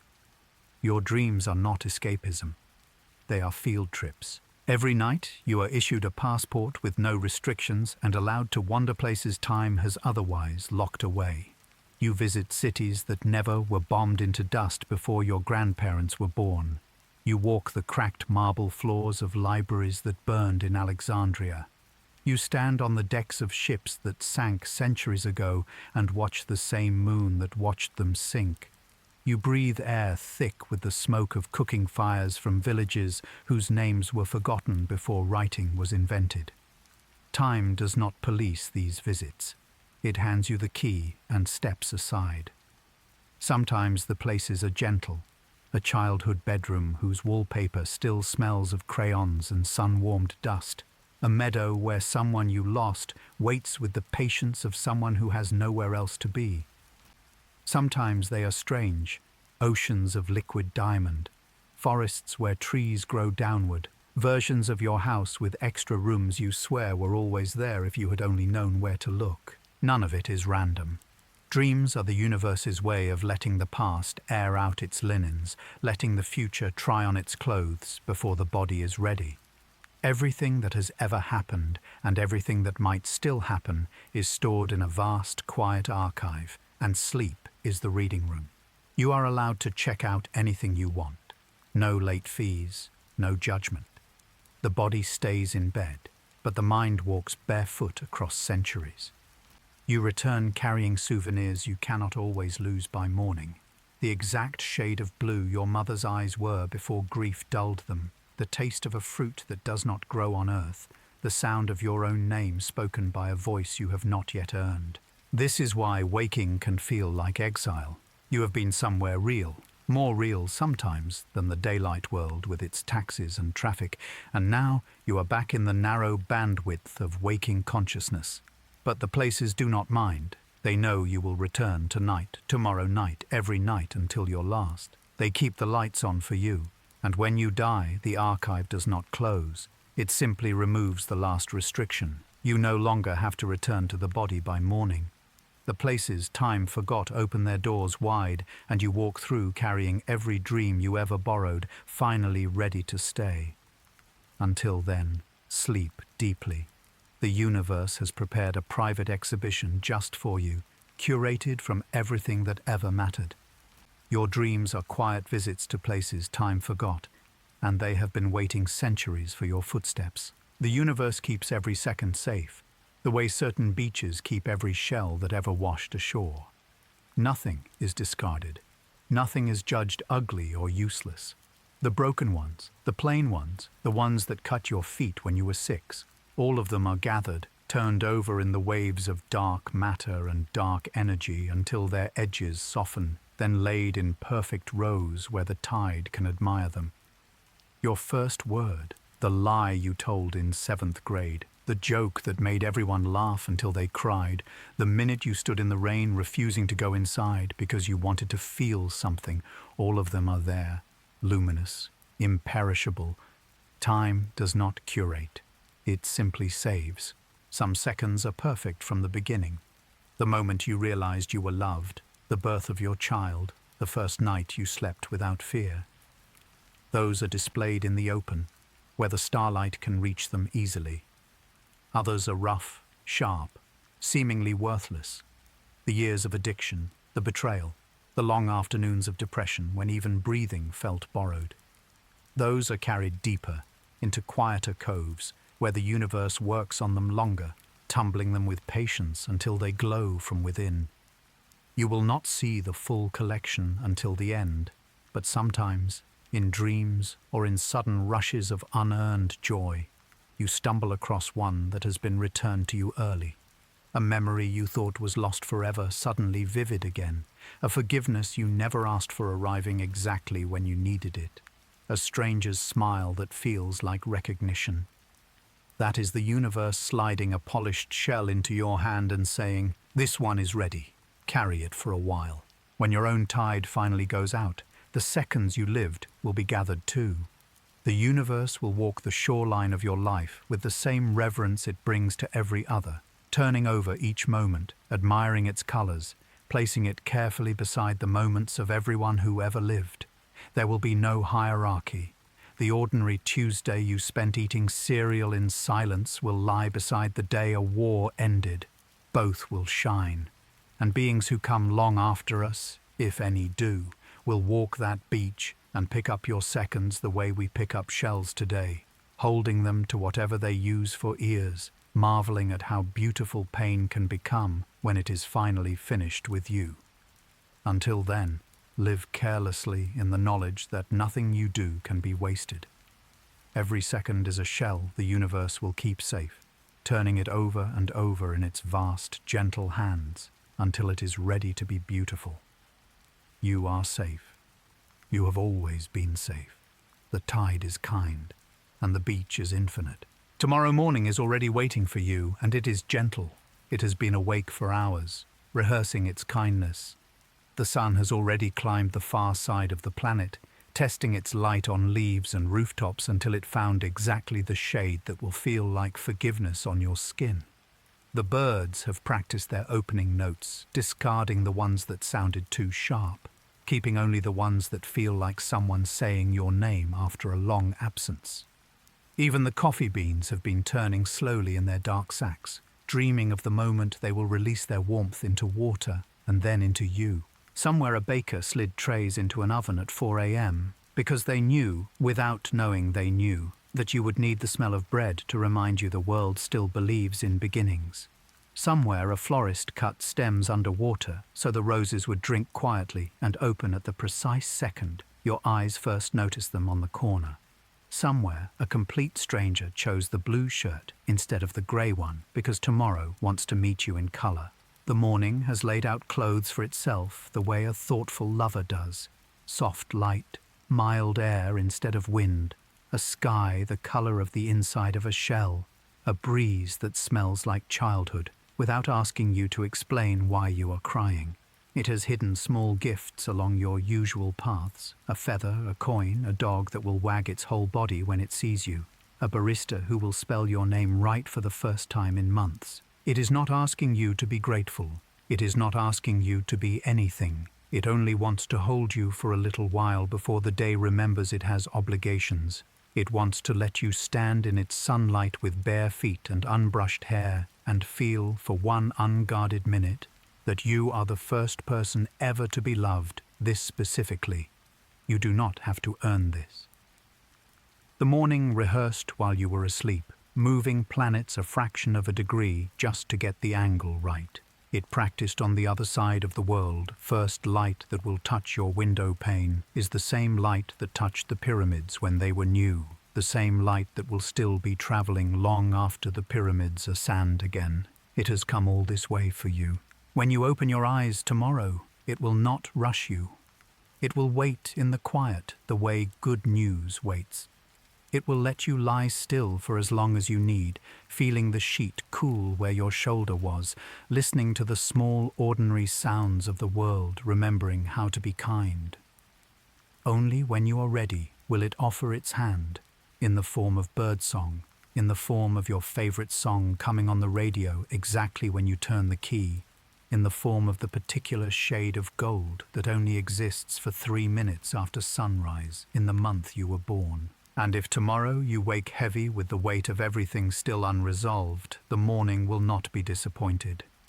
It has already arranged for extra gentleness, a cloud shaped like something you loved when you were small, a text message from someone who has not spoken to you in years that says only thinking of you, a parking spot directly in front of the door you dread walking through. It will keep offering these small mercies until your heart remembers how to open. Tomorrow morning has been waiting since the first second after the Big Bang. It has crossed billions of years of fire and ice just to arrive soft. It will not mind if you are late. It will simply stand there in its quiet sunlight, arms open, whispering the same thing it whispers to every living thing that has ever opened its eyes. Here, I saved this light for you. Take as much as you need. Time travel feels exactly like remembering and imagining because it is the same motion wearing 2 different faces. When you remember the summer you were 9 and the grass was taller than your head and the sky felt endless, you are not retrieving a file. You are stepping backward through the open door of your own body. The heat rises again against your skin. The cicadas tune their instruments inside your ears. Your mother's voice calling you in for dinner arrives from the exact distance it always did. You are there. The past folds around you like warm water, and for a moment the difference between then and now is only a trick of lighting. When you imagine the house you will live in one day, the wide windows, the dog asleep on the porch, the sound of someone you love humming off-key in the kitchen, you are not making things up. You are stepping forward through the same door. The future leans in to meet you halfway, letting you try on its weather, letting you walk its floorboards before they are built. The smell of bread baking is already real somewhere ahead, and your mind is only borrowing it the way you once borrowed your grandmother's coat and found it still carried her perfume. The door has always been the same door. Memory and imagination are not opposites. They are the left and right foot of the same traveler. One walks backward to gather what was good. The other walks forward to plant it again. Between them, you move through the present like someone crossing a river on stones that only appear when you trust your weight to them.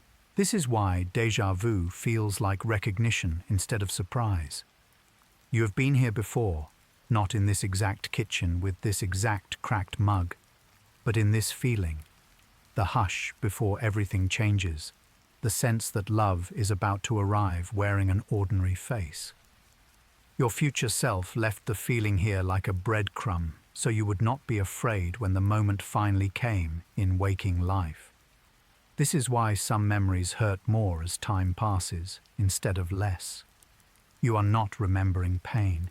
You are re-entering it, standing again in the body that did not yet know how the story would end. The mercy is that you can only visit. You cannot stay. The door swings both ways, and the future is always on the other side, waiting to pull you forward with the promise that the pain ends, the light comes, the cracked mug becomes the one you will hand to your own child one day and say, carefully now, it's older than you are. Children live in both directions at once. They remember forward and imagine backward without noticing the seam. That is why a 5-year-old can tell you exactly what their wedding will be like, while still believing yesterday's scraped knee might never heal. They have not yet been taught to close the door. You can open it again. Close your eyes on any ordinary afternoon and let memory and imagination meet in the middle. Let the smell of rain on hot pavement carry you back to every summer that ever kept you safe. Then carry that safety forward into every summer still coming. Let the song playing softly in the cafe be the one that will play the day you forgive yourself. The door swings silently. No one is keeping track of which direction you face. Time travel is not a technology. It is a relaxation. It is the moment you stop believing past and future are separate countries with borders and start treating them like rooms in the same house. You have the key. You have always had the key. You only have to stop knocking and walk through. You have already survived 100% of your days so far. Every single one. The day your heart was first broken and you thought the world had ended in fire. Survived. The day you failed the test, lost the job, buried the dog, sat alone in the emergency room at 2 a.m. with your phone dead and no one to call. Survived. The day the words would not come, the money ran out, the doctor said we need to talk. The silence after goodbye stretched longer than any silence should be allowed to stretch. Survived. Every time you woke up certain you could not take one more step, and then took it anyway. Survived. Look at your hands. Those are the hands that carried you through every worst-case scenario your mind ever wrote. They are scarred, maybe, or soft, or trembling slightly with caffeine or age, but they are undefeated. They have opened every morning you were sure would never come. They have closed every night you thought would never end. They have held the steering wheel, the phone with the bad news, the pen that signed the papers, the face of someone crying, the face of someone laughing so hard they couldn't breathe. 100% success rate. This is not a small thing. Most of the universe is made of things that did not survive, stars that burned out, civilizations that rose and fell, species that blinked out in and out like matches struck in wind. But you are still here. You are the unlikely champion of an unbroken winning streak stretching back to the first cell that decided to split instead of surrender. And tomorrow, whatever it brings, the diagnosis, the breakup, the quiet, ordinary Tuesday that feels heavier than it should be possible, will become just another day you survived. Another notch on a record that already reads 100%. You do not have to believe you are strong. You only have to notice the evidence. You are still breathing. The dark has tried, repeatedly, and it has never kept you. So when the fear shows up tonight wearing tomorrow's face, look it in the eye and shrug. You have seen its kind before. You know how this ends. You win. You always win, eventually, by the simple, stubborn act of continuing to exist long enough for morning to find you again. You are the living proof that the universe leans toward life. 100% of your bad days have yielded so far to new ones. Let that be enough for tonight. Let the record stand. Let all the clocks in the world slow down now. Not stop. Stopping would be cruel, but slow. The way honey slows when the spoon, the way breath slows just before sleep. The way the last note of a lullaby lingers in the air after the singer has gone quiet. Let the second hand hesitate, just a fraction, as it passes the 12, giving every heartbeat an extra heartbeat to rest inside. Let the minute hand rest its head against the hour's shoulder, the way tired lovers do when they finally sit down together after a long day. Let the hour hand forget for once that it has anywhere to be. Imagine every clock on Earth, digital, analog, atomic, sundial, heartbeat, planetary, receiving the same gentle memo at the same moment. Take a break. The people are weary. Let them linger. Phones dim. Wristwatches sigh and loosen their straps. Even the clocks inside migrating birds and blooming flowers pause mid-wing beat, mid-petal, trusting that spring will wait. The earth itself leans back a little on its axis, stretching the night just long enough for every grieving person to finish one more tear, every joyful person to finish one more laugh, every sleeping child to dream one more impossible dream. In this slowed time, memories have room to unfold fully instead of flashing past like billboards. You can walk inside the afternoon you were 6 and the ice cream melted down your wrist and your father laughed instead of scolding you. You can sit on the porch the night your mother taught you the names of the stars and feel her arm around your shoulders again, solid, warm, alive. You can stand in the hospital corridor where you said goodbye and finally say the thing you did not have the courage to say then. The future, too, grows generous with its previews. You can try on the morning 10 years from now when someone you love will hand you coffee in bed without being asked. You can rehearse the sentence you will speak when you are braver. You can feel the weight of the dog that is not yet born sleeping across your feet. Nothing is rushed. No one is late. The slowed clocks are not lazy. They are merciful. They understand that human hearts beat at a speed time was never meant to match, so they give you extra seconds the way a good host refills your glass before you notice it is empty. And when the slowing finally ends, when the last clock gently clicks forward again and the world remembers its appointments, you will carry the extra time inside you like a secret. You will move through ordinary days with the unhurried rhythm of someone who has been held longer than physics should allow. People will ask why you seem calmer lately, and you will not be able to explain. You will only smile the small, slow smile of someone who knows all the clocks once agreed to wait for you. Until then, let them slow. Let them. The universe just sent the memo. Rest. Good night, sweet time traveler. The day has folded itself small and slipped into your pocket like a note you will find tomorrow and not remember putting there. The stars have turned down their brightness to a bedtime level.